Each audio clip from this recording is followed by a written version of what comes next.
ধন্যবাদ রাসেল ভাই। এখন যে ঘটনাটি বলবো সেটি আমাদের রাজবাড়ী জেলার কালুখালী উপজেলার ঘটনা। তো রাজবাড়ী জেলার কালুখালীতে যে একটি মানে ওখানে একটা চর অঞ্চলে বিশাল একটা গ্রাম আছে।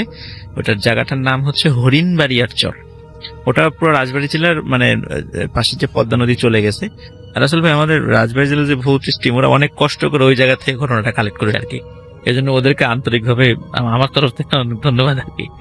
তো আসলে ভাই যে এই ঘটনাটা কিন্তু আসলে অনেকদিন আগের ঘটনা। এটা আমাদের মুক্তিযুদ্ধের আগের সময়ের ঘটনা।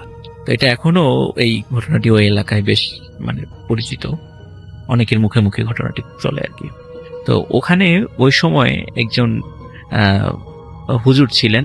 তো হুজুর উনি মসজিদে ইমামতিও করতেন, মাদ্রাসা শিক্ষকতা করতেন, এবং ওখানে ওনার ওই গ্রামে ওনার ব্যবসা বাণিজ্যও ছিল, মানে উনি অবস্থাশালী ছিলেন আর কি।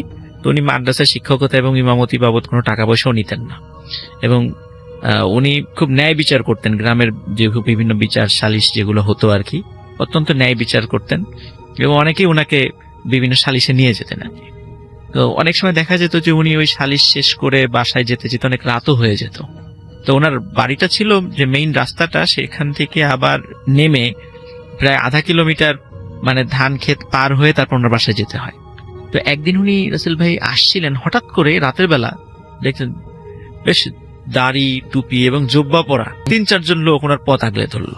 আগলে ধরে বলতেছে যে তুই এই পথ দিয়ে আর আসা যাওয়া করবি না।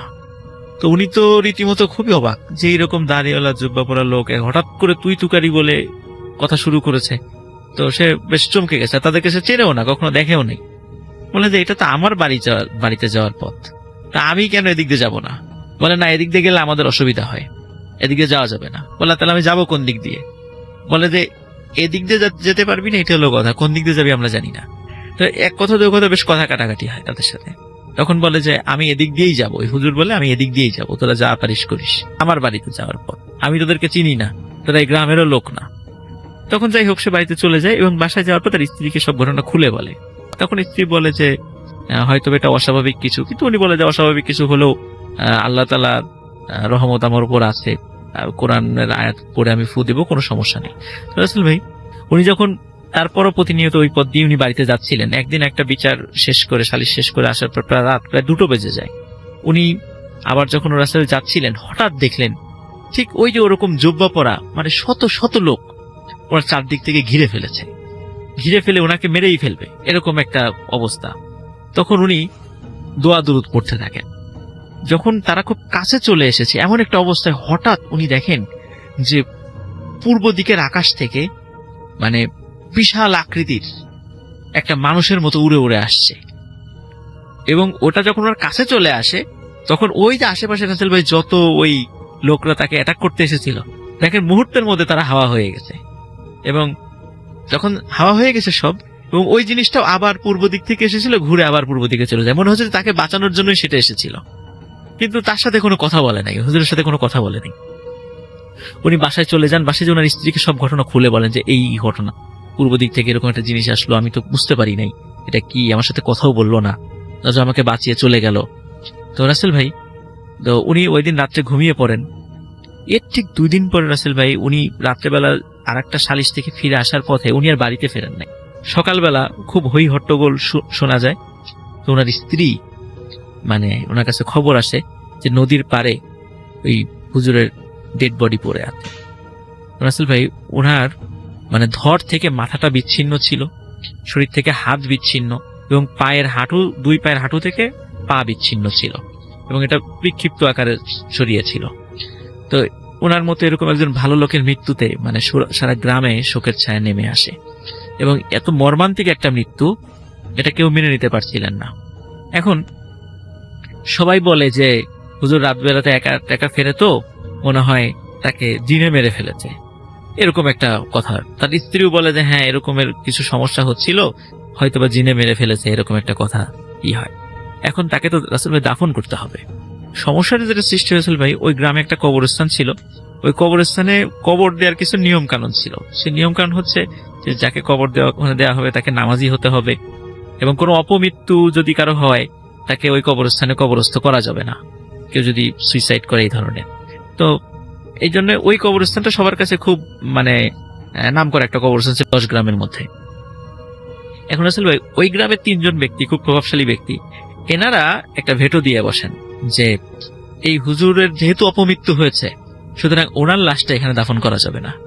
তখন আবার একটা গ্রুপ বলে যে ওনাকে তো হত্যা করা হয়েছে, উনি তার ইচ্ছা করে মারা যান নাই বা সুইসাইড করেন নাই, সুতরাং এখানে কবর দিলে সমস্যা কি? বলে না, এটা হোক সেটাই, কিন্তু এটা অপমৃত্যু, এখানে আমরা দাফন করতে দেব না। আসলে ভাই ওই 3 জন ব্যক্তি ওনাদেরকে একটা বিচারে মানে ইফটিজিং এর অপরাধে দোষী সাব্যস্ত করে তাদেরকে কিন্তু পুলিশে ধরিয়ে দিয়েছিল ওই হুজুরি, মানে একটা বিচারে। এই জন্য ওনার প্রতি তারা খুব ক্ষিপ্ত ছিল। তো ওনারা যখন এই ধরনের বিষয়ে বাদ সাধেন, তখন প্রভাবশালী হওয়ার কারণে ওই হুজুরকে কিন্তু ওই কবরস্থানে দাফন করা যায় নাই। ওনাকে একটা মানে বাঁশঝাড়ের কাছে একটা সাদামাটা জায়গায় ওনাকে কবর দিয়ে আসা হয়। কবর দিয়ে আসার পরে মানে বেশ কয়েকদিন স্বাভাবিকভাবেই চলতে থাকে রাসেল ভাই। এর কয়েকদিন পরে একটা ঘটনা ঘটে, সেটা হলো যে ওই যে যেই 3 জন রাসেল ভাই ওই যে ভেটো দিয়েছিল, এদের একজনের লাশ পাওয়া যায়। সেটা হচ্ছে যে একটা গাছের সাথে ঝুলন্ত অবস্থায়, মনে হয় সে সুইসাইড করেছে। কিন্তু লাশটা এত উঁচুতে ছিল, এটা বিশ্বাস করাই কষ্ট যে একটা মানুষ এত উপরে উঠে গাছে মানে সুইসাইড করতে পারে। তো সবাই চিন্তা করেছে এটা নর্মাল সুইসাইড। যাই হোক, এর কয়েকদিন পর রাসেল ভাই ওই 3 জনের আর একজন ব্যক্তি, ওনারও ঠিক একই রকম ভাবে ওনারও মৃত্যু ঘটে। তো গ্রামে কিন্তু একটা মানে একটা ভয় চলে আসে, না জানি মানে আবার কোনো একে তো হুজুরকে মেরেছে, মানে তাকেও সবাই ধারণা যে জিনে মেরেছে, এরকম একটা ধারণা ছিল। আবার তাদের মৃত্যু নিশ্চয়ই এটা গ্রামের জিনের আসর পড়েছে, এরকম একটা বিষয় চারদিকে। অনেকে রাত্রেবেলা বাসা থেকে বেরোনোই বন্ধ করে দেয় ভয়ে। যাই হোক রাসেল ভাই, তো এখন আবার অনেকেই নাকি ওই হুজুরকে মানে বিভিন্ন জায়গায় দেখতো রাতের বেলা, এটাও একটা ব্যাপার হয়ে গেছিল আর কি, একটা রোমার ছড়িয়ে গিয়েছিল। তো সর্বশেষ যে ঘটনাটি ঘটে, আমরা কিন্তু রাসেল ভাই জানি না যে ওই 2 জনের মৃত্যু আসলে কিভাবে হয়েছিল, এটা কিন্তু কেউ জানে না। কিন্তু তৃতীয় যেই ব্যক্তি, ওই যে যিনি ভেটো দিয়েছেন, উনি একদিন রাতের বেলা ওনার দরজায় মানে নক করার শব্দ শুনছিলেন। তিনি যখন দরজাটা খোলেন তখন দেখেন যে বিশাল দেহী একজন ব্যক্তি দাঁড়ানো, এবং কোনো কথা ছাড়াই ওই লোকটার মানে গালে প্রচন্ড জোরে একটা চর বসিয়ে দেন এবং উনি সেন্সলেস হয়ে পড়ে যান ওই লোকটা। এবং রাসেল ভাই এরপর থেকে ওই ব্যক্তি, উনি একমাত্র ব্যক্তি যিনি জীবিত ছিলেন, এবং উনি যতদিন জীবিত ছিলেন উনি আধা পাগল অবস্থায় ছিলেন এবং ওনার ঘাটটা বাঁকা ছিল। তারপরে রাসেল ভাই এরপরে আরেকটা যে ঘটনাটা ঘটে, সেটা হচ্ছে যে গ্রামের লোকজন একটা সিদ্ধান্ত নেয় যে হুজুরকে ওখানে যে দাফন করা হয়েছে ওইভাবে দাফন করাটা ঠিক হয়, আমরা তার লাশটা আবার উঠিয়ে আমরা আবার কবরস্থানে কবরস্থ করব। গ্রামের কয়েকটা কুচক্রী লোকের কারণে তাকে ওইখানে কবর দেওয়া হয়েছে। এই ওনার কবর দেওয়ার আসলে কয়েক মাস অতিবাহিত কিন্তু হয়ে গিয়েছিল।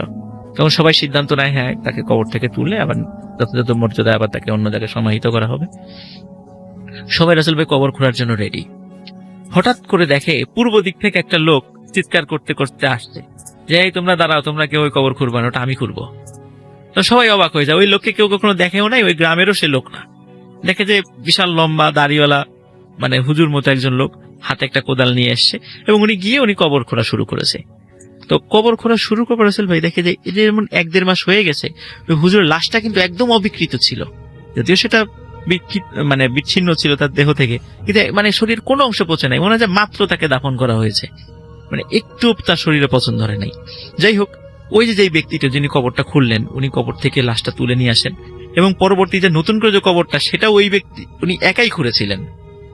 খোঁড়ার পরে উনি বললেন যে এনার জানাজা আমি পড়াবো। তখন সবাই তার পিছনে জানাজায় দাঁড়িয়ে গেল। জানাজায় দাঁড়ানোর পরে ওই লোকটি আবার যেই পূর্ব দিক থেকে এসেছিলেন পূর্ব দিকে চলে গেল। এরপরে রাসেল ভাই ওই গ্রামে এই ধরনের কোনো ঘটনা বা হত্যার ঘটনা, এই ধরনের ঘটনা ঘটে নাই। কিন্তু রাসেল ভাই ওই যে লোকটা, ওই লোকটা যে কে ছিল, এই যে 2টা মৃত্যু হলো বা হুজুরের মৃত্যু কিভাবে, মানুষে হত্যা করেছে না জিনে হত্যা করেছে, তারপর ওই 2 জনের মৃত্যু এটা কি কোনো মানুষে হত্যা করে তারা সুইসাইড করেছে না জিনে মেরেছে, এটা কিন্তু রাসেল ভাই আজও এই গ্রামে কিন্তু ভিন্ন ধরনের মতামত পাওয়া যায়, আজও রহস্য হয়ে আছে সেটা। এটাই ছিল রাসেল ভাই আমার প্রথম ঘটনা।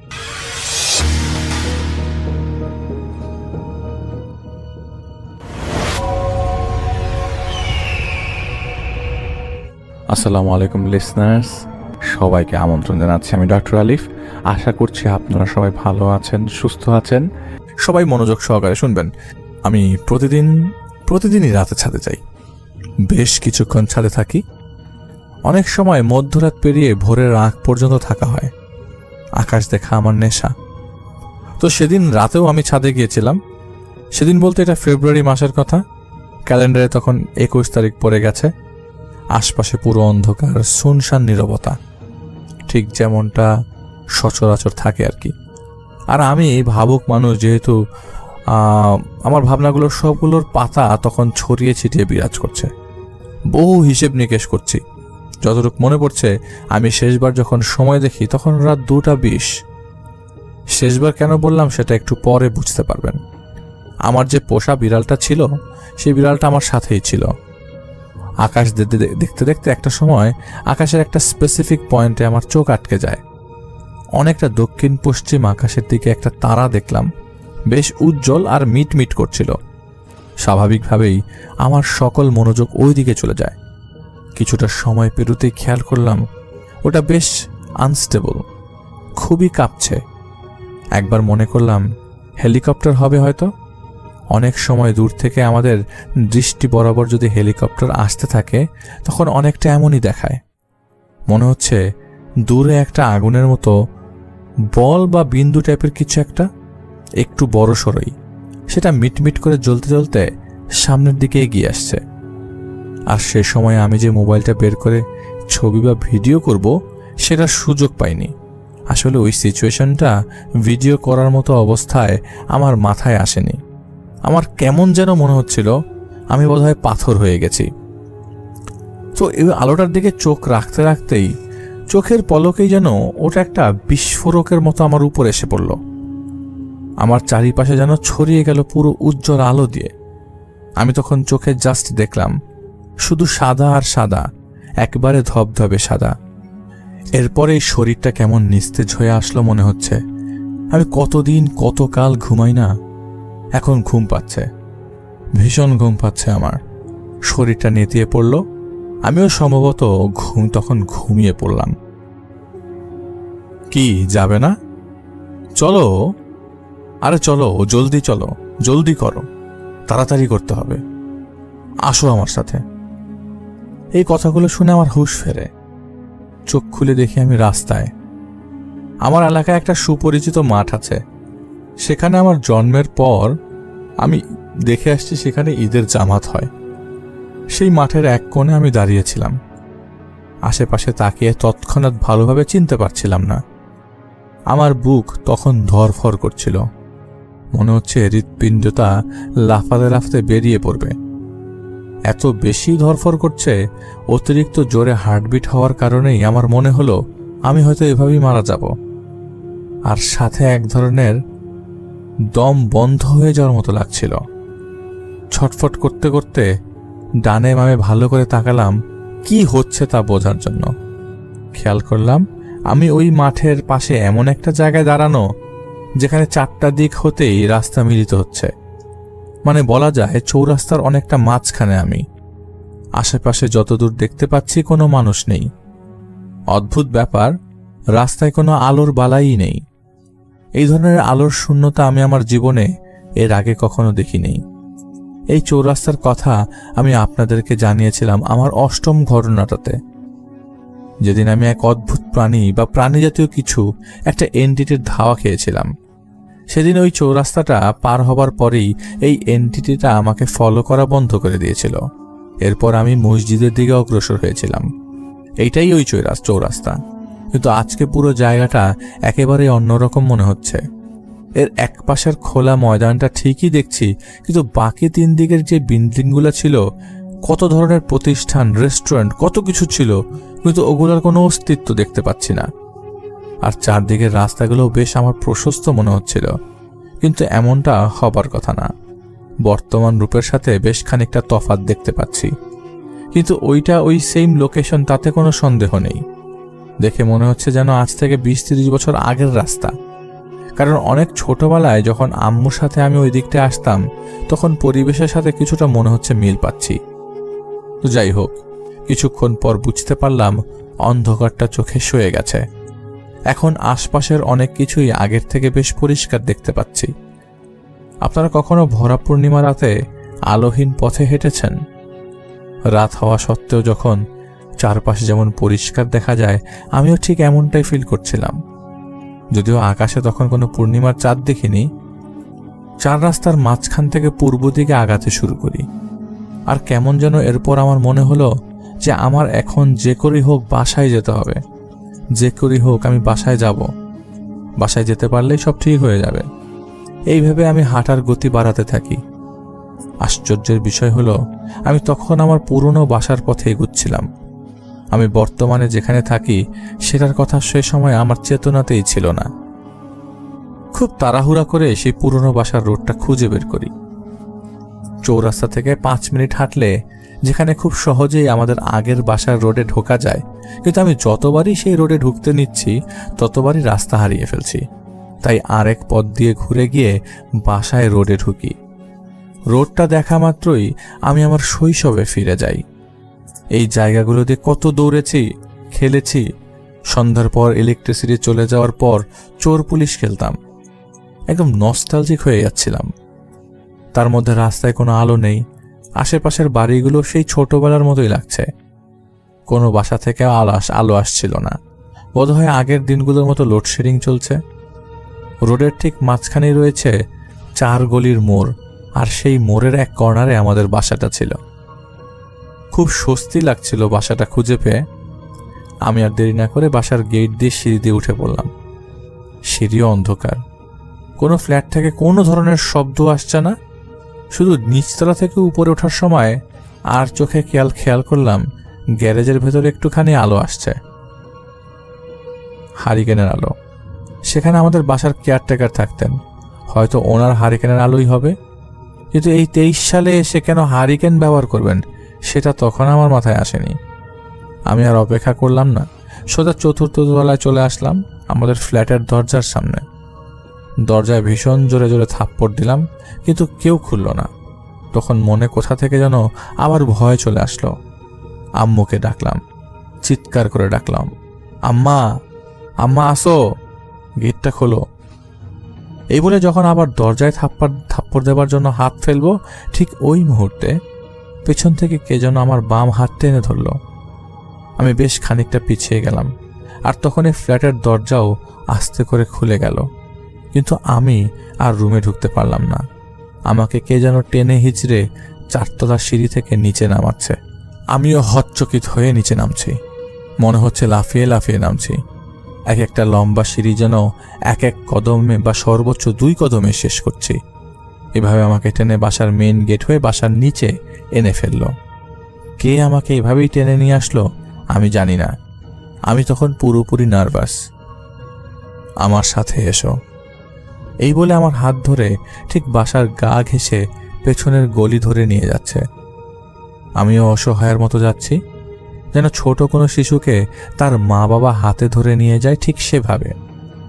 গলি হতে বের হতেই খেয়াল করলাম এটা অন্য কোনো এরিয়াতে চলে এসেছি, যেখানে গলি ধরে আগালে আমাদের পেছনের রোডে যাওয়ার কথা, আর সেখানে আমি চলে এসেছি অন্য কোনো এরিয়ায়।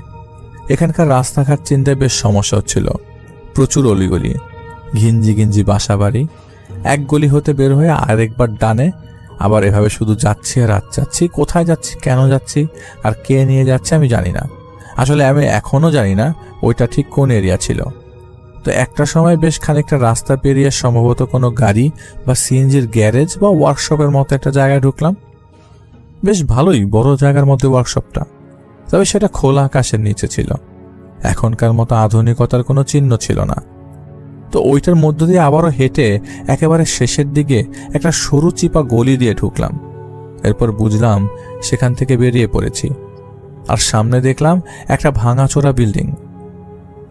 দেখে মনে হচ্ছে ওইটা আন্ডার কনস্ট্রাকশন হবে অবস্থায়, এরকম অবস্থাতেই পরিত্যক্ত হয়ে আছে। এরপর ওটার ভেতর দিয়েও আমাকে নিয়ে যাওয়া হলো। অন্ধকার জরাজীর্ণ বিল্ডিংয়ের বিভিন্ন দেয়াল যেন প্রায় ধসে পড়বে আমার অবস্থা। বিভিন্ন করিডোর দিয়ে ঢুকছি, আর আমার বুকের ধরফরানি বেড়ে যাচ্ছে। একবার ভয় হচ্ছে, আবার কেমন যেন উত্তেজনায় ভুগছি। এরপর একটা অর্ধেক ভাঙা দেয়াল সামনে আসলো। আমি দেখলাম দেয়ালের ওপাশে বোধহয় অনেক মানুষ আছে। বেশ হুড়ুহুড়ির আওয়াজ পাচ্ছি। বাজারে যেমন মানুষের শোরগোল থাকে, অনেকটা তেমন মনে হচ্ছে। হয়তো অনেক মানুষের আনাগোনা সেখানে।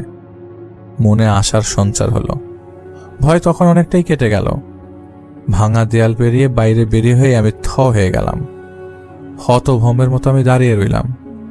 পায়ের নিচে বালি, একটু সামনের বালি আবার ভেজা। এরও সামনে বয়ে গেছে বিশাল এক পানির এক চ্যানেল। এটা কি খাল নাকি নদী? এখানে এরকম পানি আসলো কোত্থেকে? সামনে মনে হচ্ছে বিশাল নদী আছে। আমি বিশ্বাস করতে পারছিলাম না। আর এদিকে এতক্ষণে যিনি আমার হাত ধরেছিলেন সেই হাত ছেড়ে দেওয়া হয়েছে। মনে হচ্ছে বরফ শীতল কোনো হাত আমার হাতে এতক্ষণ জড়িয়েছিল। পেছন থেকে একজন শীতল কণ্ঠে বলল, বিক্ষেইয়ে খা, তাক্ষিয়ে বিক্ষেইয়ে হাজমান কাজ যাও। আমি বুঝলাম না। বললাম মানে? উনি বললেন, তোমার না জাহাজে চড়ার খুব ইচ্ছে? আসো আমার সাথে, বন্দরের দিকে যাবে এই জাহাজ, সময় কম। আমি দেখলাম খানিকটা দূরেই ভাসছে বিশাল একটা জাহাজ। ওটা কি কাঠের নাকি লোহার স্পষ্ট বুঝতে পারলাম না। স্থলভাগ থেকে বেশ উঁচুতে ওটা। তাও কিভাবে যেন আমি সহজেই উঠে পড়লাম। অজানা উত্তেজনা ভর করেছে তখন আমার উপর। দুনিয়া ছেড়ে অন্য কোথাও চলে গেলেও বোধহয় আমার কোনো ভ্রুক্ষেপ থাকবে না। আশেপাশে অনেক আওয়াজ, যেন শত শত লোক একে অন্যের সাথে কথা বলছিল। বাস টার্মিনালগুলোতে যেমন বহু মানুষের শোরগোল থাকে ঠিক তেমন, কিন্তু আমি কোনো মানুষ দেখতে পেলাম না। শুধু দেখছি মেঘের মতো ধোয়া ধোয়া বিভিন্ন খণ্ড এদিক ওদিক ছড়িয়ে যাচ্ছে। জাহাজের একেবারে উপরের অংশে চলে গেলাম। কি যে অদ্ভুত অনুভূতি বয়ে যাচ্ছে আমার মনে, আমি সেটা বোঝাতে পারবো না।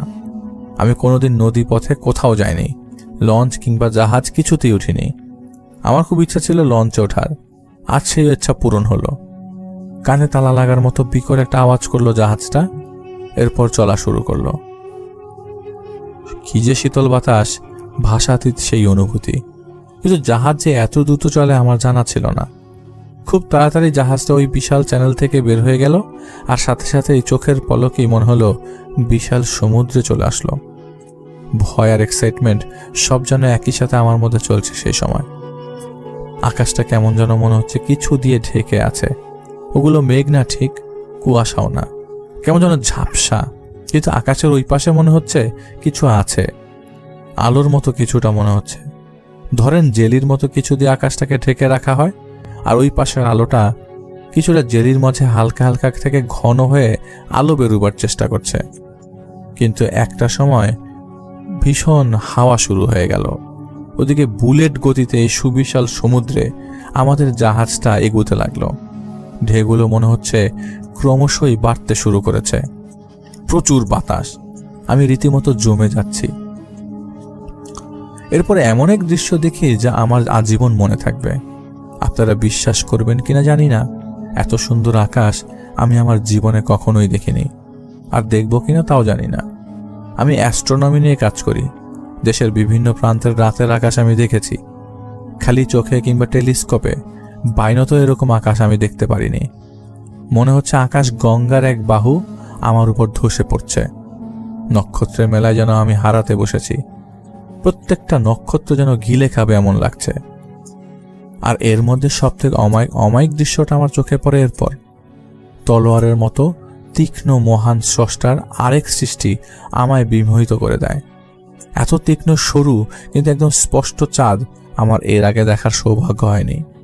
আশপাশের উত্তাল সমুদ্রের মাঝে ঝড়ো হওয়ার মাঝে আমি শীতে কাঁপছিলাম।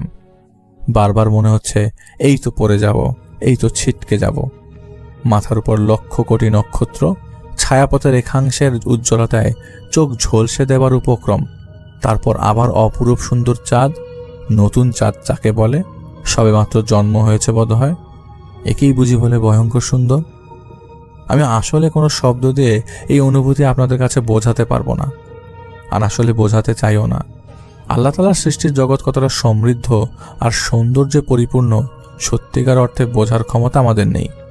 না জানি সে সকল আল্লাহর বান্দারা জান্নাতে প্রবেশের সুযোগ পাবেন, তারা কি পরিমাণ সৌন্দর্য অবলোকন করার সৌভাগ্য পাবেন। এই জাগতিক দৃশ্যমান মহাবিশ্বটাই যদি এতটা নিয়ামতে পরিপূর্ণ থাকে, তাহলে ওই জান্নাতগুলো ঠিক কতটা নিয়ামত সমৃদ্ধ হবে তা আমাদের হয়তো কল্পনাতেও আসবে না। হঠাৎ আমার মাথা ঘুরতে শুরু করে। বমি হবে এমন অবস্থা। জাহাজ এতটাই দুলছে আমাকে এক একবার শূন্যে তুলে দিচ্ছিল, আবার ফেলে দিচ্ছে। আমি আর নিতে পারছিলাম না। আসলে সবকিছু একই সাথে হজম করা আমার জন্য ও সময় অসম্ভব হয়ে পড়েছে। এত বড় ঢেউ সহ্য করার ক্ষমতা মানুষের হবে না, আর হলেও অন্তত আমি আর সহ্য করতে পারছি না। আমি বাধ্য হয়েই বলি, আমি আর পারছি না, আমাকে ছেড়ে দাও, আর সম্ভবই না। এরপরই যেন আকাশ ভেঙে একটা ঢেউ এসে পড়ল আমার উপর, আর ওটা পড়ার পরে যেন জাহাজটা আরো উঁচুতে লাফিয়ে উঠল। আমি রেলিং ধরতে গিয়েও পারলাম না, ছিটকে উপরে উঠে গেলাম। আর তখনই বিশাল আকারের চাদরের মতো কিছু একটা এসে আমাকে জাপটে ধরল, এমনভাবে আমাকে পেঁচিয়ে ধরল আমি যেন বাহিরে হাত পা কিংবা মুখ কিছুই দেখতে পারলাম না। খানিকক্ষণ পর বুঝলাম আমি আর শূন্যে নেই, একটা শক্ত জায়গায় আমাকে রাখা হয়েছে। আমি চোখ খুললাম, আমার সামনে বিশাল সমুদ্র আর তার ভয়ঙ্কর জলরাশি আছড়ে পড়ছে আমি যেখানে বসা অবস্থায় আছি সেটার নিচে। আমি তখন উঠে বসতে পারছিলাম না, চিত হয়ে পিঠ ও ঘাড়টা উঁচু করে অর্ধশোয়া বসা অবস্থায় আছি। আমি সমুদ্র থেকে অনেকখানি উঁচুতে, অনেকটা খাম্বার মতো একটা জায়গায় বসে আছি। আমার নিচে চারিদিকে সমুদ্রের থই থই জলরাশি। আমার পাশে উনি দাঁড়িয়ে আছেন। আমি ওনার দিকে তাকাতে উনি বলল, কিচ্ছু হবে না, এই সমুদ্রের বিশালতার চেয়ে হারানোর নেশা বেশি, সৌন্দর্যের চেয়ে আতঙ্ক বেশি। তুমি থাকো আমার সাথে, ওরা যাক, তুমি চলো আমার সাথে, ভয় নেই। আমি কিছু বলতে পারলাম না, আসলে আমার কোনো কথা বেরোচ্ছিল না। বুঝতে পারছি আমার চোখে জ্বালা করছে, কান ভারী হয়ে যাচ্ছে, নাকে মুখে অনেকখানি পানি গিলেছি। আমার প্রচুর ঘুম ধরছে, শরীর মনে হলো ছেড়ে দিচ্ছে। এরপর কি যেন হয়েছে আমার মনে নেই, শুধু একটা দৃশ্যই আবছা আবছা মনে আছে।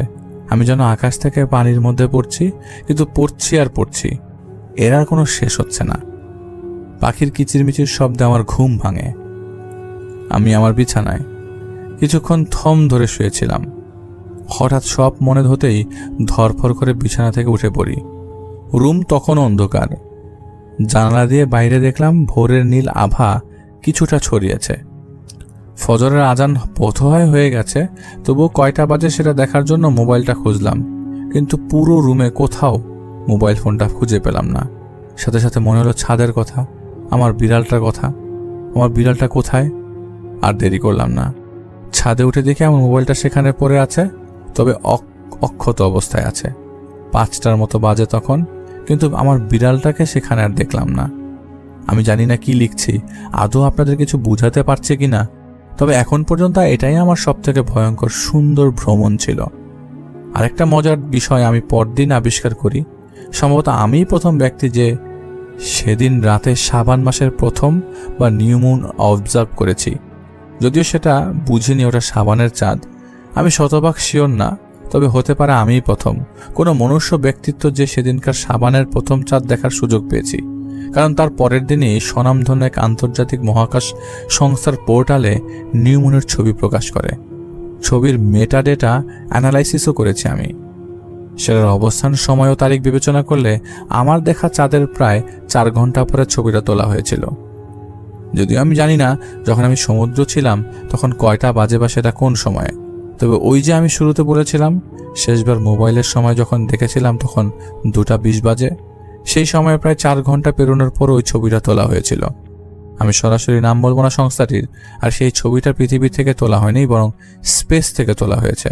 কারণ তখনও চাঁদের অবস্থান বিবেচনায় পৃথিবী থেকে নতুন চাঁদের ছবি তোলা প্রায় অসম্ভব ছিল। আমি এক্সপিরিয়েন্সটা অনেক আগেই আপনাদের সাথে শেয়ার করতে চেয়েছি, কিন্তু অনেকগুলো কারণে শেয়ার করতে পারিনি।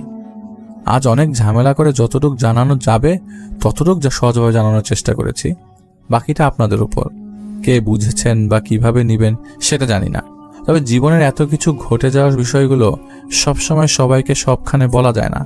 আমি বিজ্ঞান নিয়ে কাজ করি, বিজ্ঞান মনস্ক পাবলিক, তবে এটা তো মানি বিজ্ঞান আসলে আমাদের জাগতিক দৃশ্যমান জগতের বিভিন্ন বিষয়াদি আমাদের মতো করে বোঝার জন্য তৈরি এক মাপকাঠি মাত্র। এই বিজ্ঞানের প্যারামিটার যে সবখানে সব মাত্রায় সমানভাবে গ্রহণযোগ্যতা পাবে না, এটা কেউ মানুক আর নাই মানুক আমি মানি। সত্যিকার অর্থে মাঝে মাঝে মনের ভেতরে এত সব জমতে জমতে ইনফেকশন হয়ে ক্যান্সারে পরিণত হয়, তাই আপনাদের সাথে কিছুটা শেয়ার করা, কিছুটা রিলিফ ফিল করা আর কি। আপনাদের সবার জন্য দোয়া রইল, আমার জন্য দোয়া করবেন। শান্ত ভাই, আপনাকে অনেক অনেক ধন্যবাদ আপনার স্টোরির জন্য, এবং আপনি আমাদেরকে কষ্ট করে ঘটনা পাঠিয়েছেন। আশা করছি আমাদের লিসনাররা আপনার সুন্দর করে গোছানো ঘটনা পছন্দ করেছে।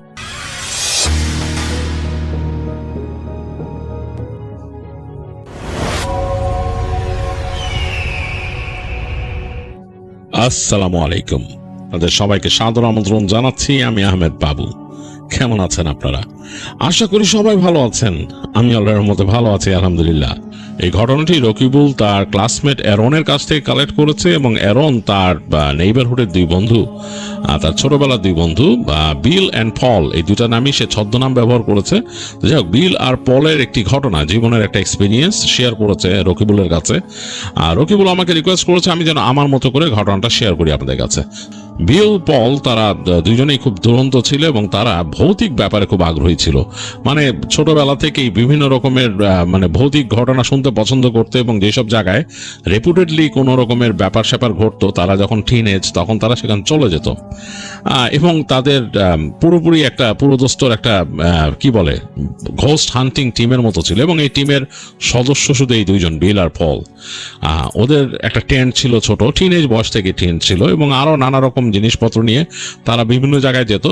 শুরুতে প্রথমে তারা তাদের একেবারে কাছাকাছি এলাকায় যেসব জায়গায় উডস আছে, যেসব জায়গায় রেপুটেড ব্যাপার স্যাপার আছে, সেসব জায়গায় যেত। তো গিয়ে তারা ওখানে বসতো, টেন্ট করে থাকতো এরকম, আর মাঝে মাঝে দু একজন বন্ধু নিয়ে যেত। যাই হোক, এইভাবে কিন্তু দিন পার হয়ে গেছে। বিল পল তারা নিজেরা নিজেদের কর্মক্ষেত্রে চলে গেছে। অ্যাকচুয়ালি তারা কাজ করে দুজন। আনফর্চুনেটলি খুব ভালো কোনো প্রফেশনে তারা ঢুকতে পারে নাই। যাই হোক, অ্যাভারেজ একটা প্রফেশনে কাজ করে দুজনই। তো এর মাঝেও তারা যখন ফ্রি টাইম পেত, বিভিন্ন রকমের এইসব আলাপ তাদের মধ্যে জমে উঠতো। একসাথে দেখা যেত সন্ধ্যার পর বসলে ব্যাকইয়ার্ডে বসে আড্ডা দিচ্ছে, গল্প করতেছে, এইসব ব্যাপার তাদের মধ্যে চলে আসতো। আর তারপরে তারা যদি কোথাও খবর পেত যে এরকম কোনো জায়গা আছে ইত্যাদি ইত্যাদি, সেসব জায়গায় যেত। তো বেশ অনেকদিন হয়েছে তারা কোথাও যায় নাই, এরকম মানে কোনো হন্টেড জায়গা বা কোথাও ঘুরতে যায় নাই, কাজে কর্মে ব্যস্ত ছিল।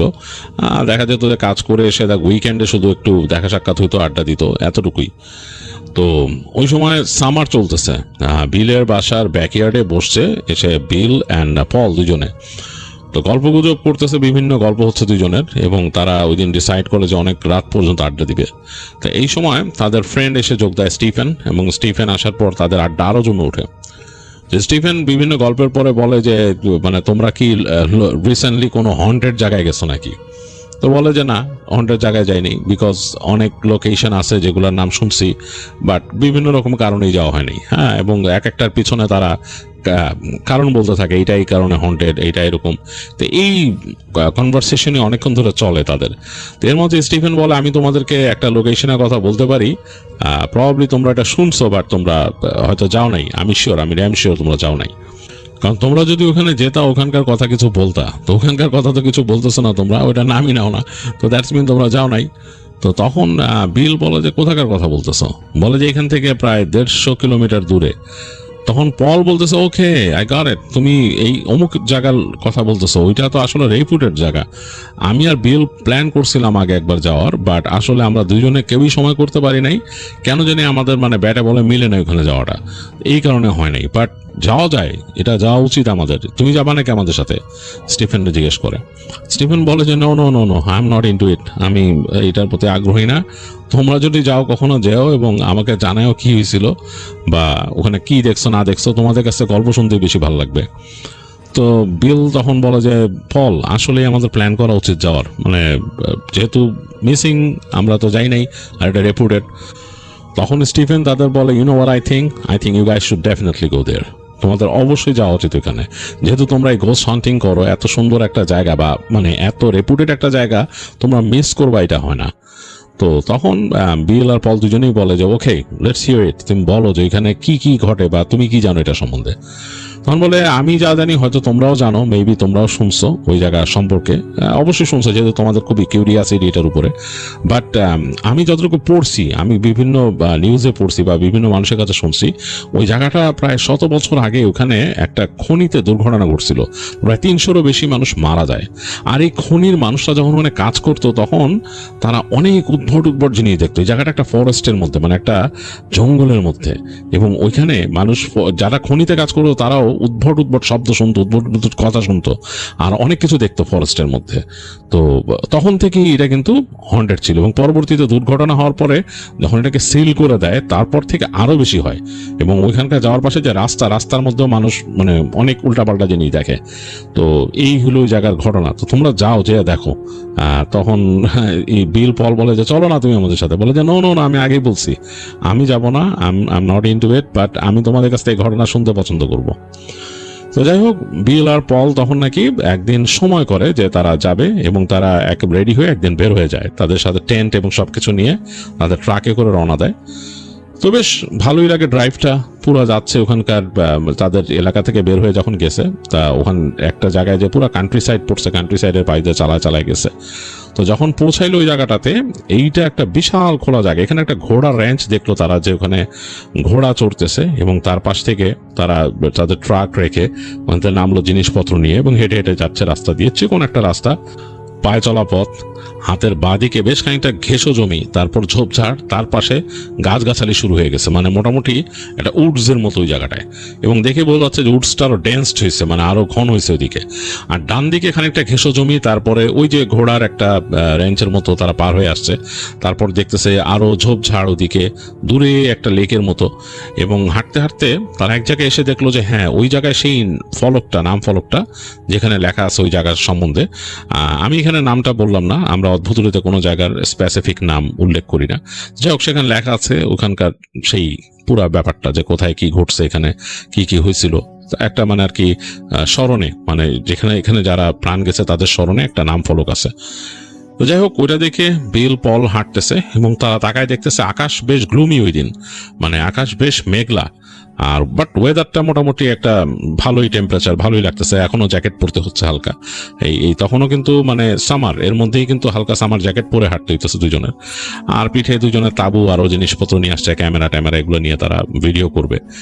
তো ভালো লাগতেছে ওদের কাছে, অনেকদিন পরে আসছে তারা, দুই বন্ধু অনেকদিন এরকম কোনো ইসে আসে না। আজকে তো বাসা থেকে প্রায় 150 কিলোমিটার দূরে চলে আসছে। তো হাঁটতে হাঁটতে হাঁটতে হাঁটতে পুরো ঢুকে গেল তারা ওই গাছগাছালির মধ্যে দিকে। গাছগাছালির মধ্যে যখন ঢুকছে, গাছগাছালিগুলো অনেকটা মেইজের মতো লম্বা লম্বা গাছ উঠে গেছে, এবং এই গাছগুলো দেখেই মনে হচ্ছে হারায় যেতে হয় এরকম একটা অবস্থা।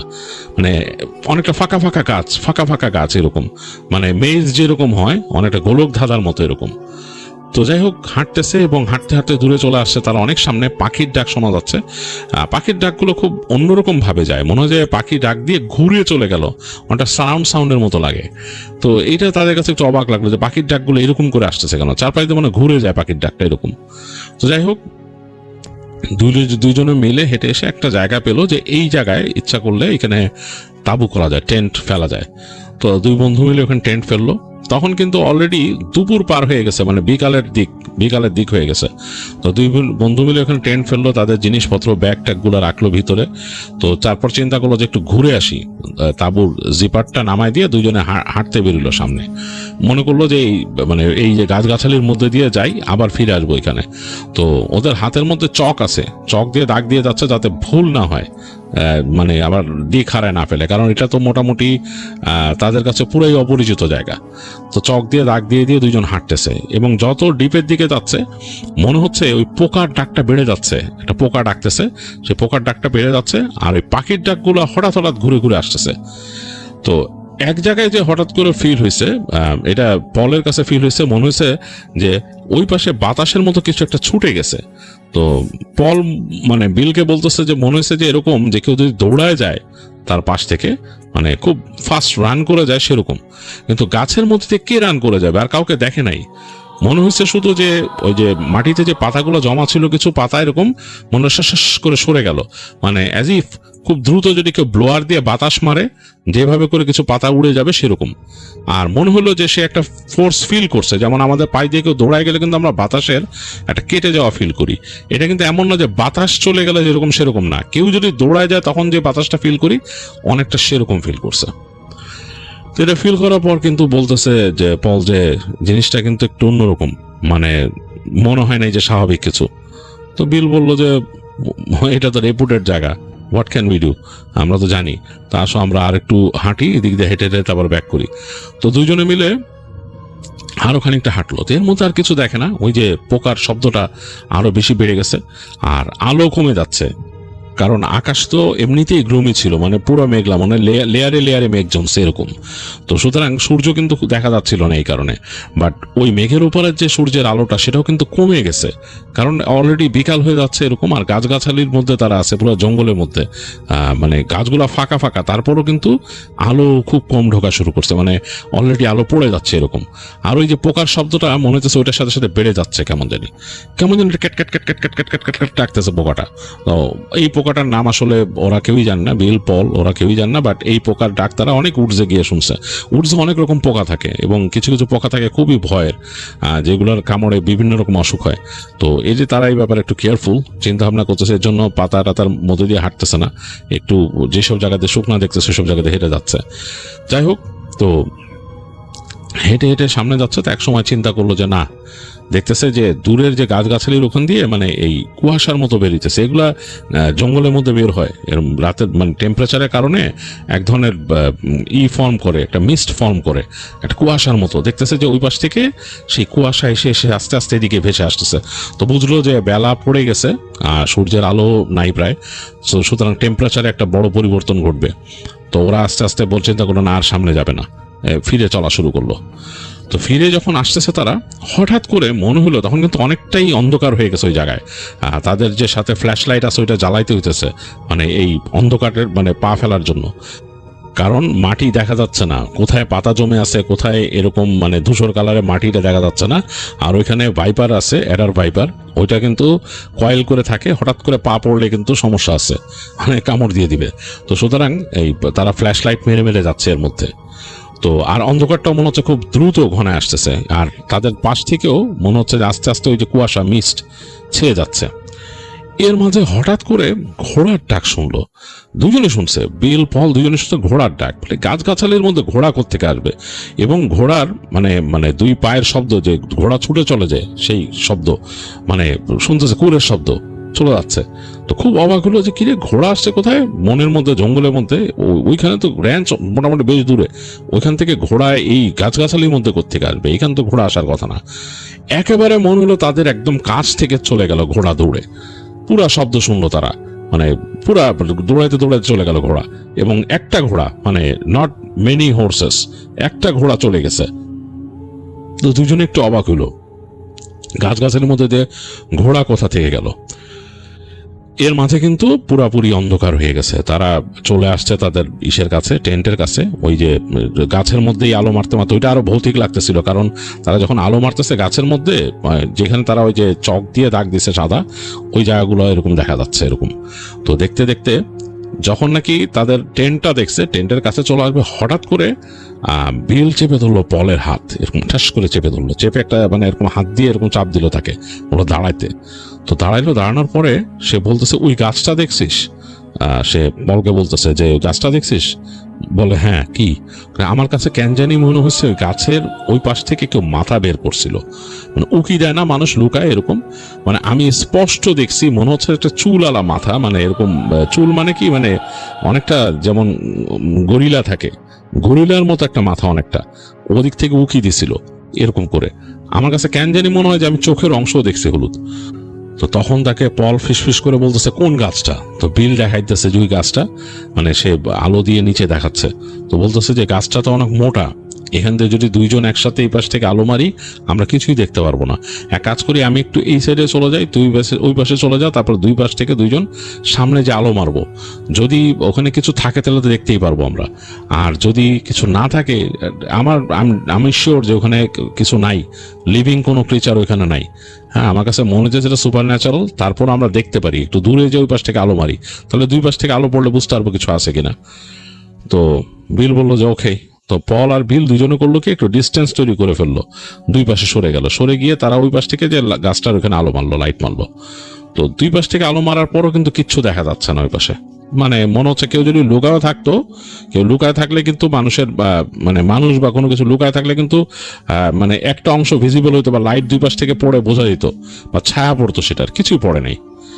তো তারা বুঝলো যে এটা ন্যাচারাল কিছু না। দুইজন তাড়াতাড়ি আবার কাছে চলে আসলো, এসে আস্তে আস্তে হেঁটে তাদের টেন্টের কাছে গেল। ওই গাছটাকে যখন তারা পার হয়ে আসতেছিল বেশ ভয় পেয়েছে দুজন। যাই হোক, টেন্টের কাছে এসে তারা আবার জিপার খুলে ঢুকলো টেন্টের ভিতরে, দেখলো যে না, টেন্ট আগের মতোই আছে, কোনো সমস্যা নাই। যাই হোক, দুজন বসলো, বসে বললো যে হোয়াটস দ্য প্ল্যান। তখন বিল বলতেছে যে প্ল্যান কি? পল বলতেছে যে আমি আজকে নিয়ে আসছি আউইজি বোর্ড নিয়ে আসছি আমার সাথে। তো বিল বলতেছে মানে হোয়াট দা, মানে তুই এখানে আউইজি বোর্ড নিয়ে এখানে তুই প্ল্যান সেট করবি? বলে যে হ্যাঁ, এটাই তো সবচেয়ে বেস্ট জায়গা প্ল্যান সেট করার জন্য। তুই বুঝতেছিস না, এখানে এক গাদা ট্র্যাপড সোল আছে, মানে অসংখ্য অতৃপ্ত আত্মা। আমরা যদি যে কোনো একটাকে এখানে আনতে পারি বা আমরা কন্ট্যাক্ট করতে পারি, ওর কাছ থেকে অনেক কিছু শুনতে পারবো, আর আমরা জানতে পারবো আমাদের এই যে এক্সপিডিশনটা সফল হবে। আমরা যেখানে আসছি, আমরা তো মূলত এখানে আসছি দেখতে জায়গাটা হন্টেড কিনা, কি ঘটে, বা এখানকার সম্বন্ধে একটা নিতে আসছি, আমরা আইডিয়া নিতে আসছি। তো এইটা একমাত্র এখন সম্ভব হচ্ছে আউইজি বোর্ড নিয়ে। তুই তো জানিস যে আমরা এই যে যত এই যে রিডার আনছি, রিডার দিয়ে আসলে কি জাস্ট একটা এনার্জি হয়তো বুঝতে পারবো, বাট অন্য কিছু তো না। তখন বিল বলতেছে যে I don't think it's right idea.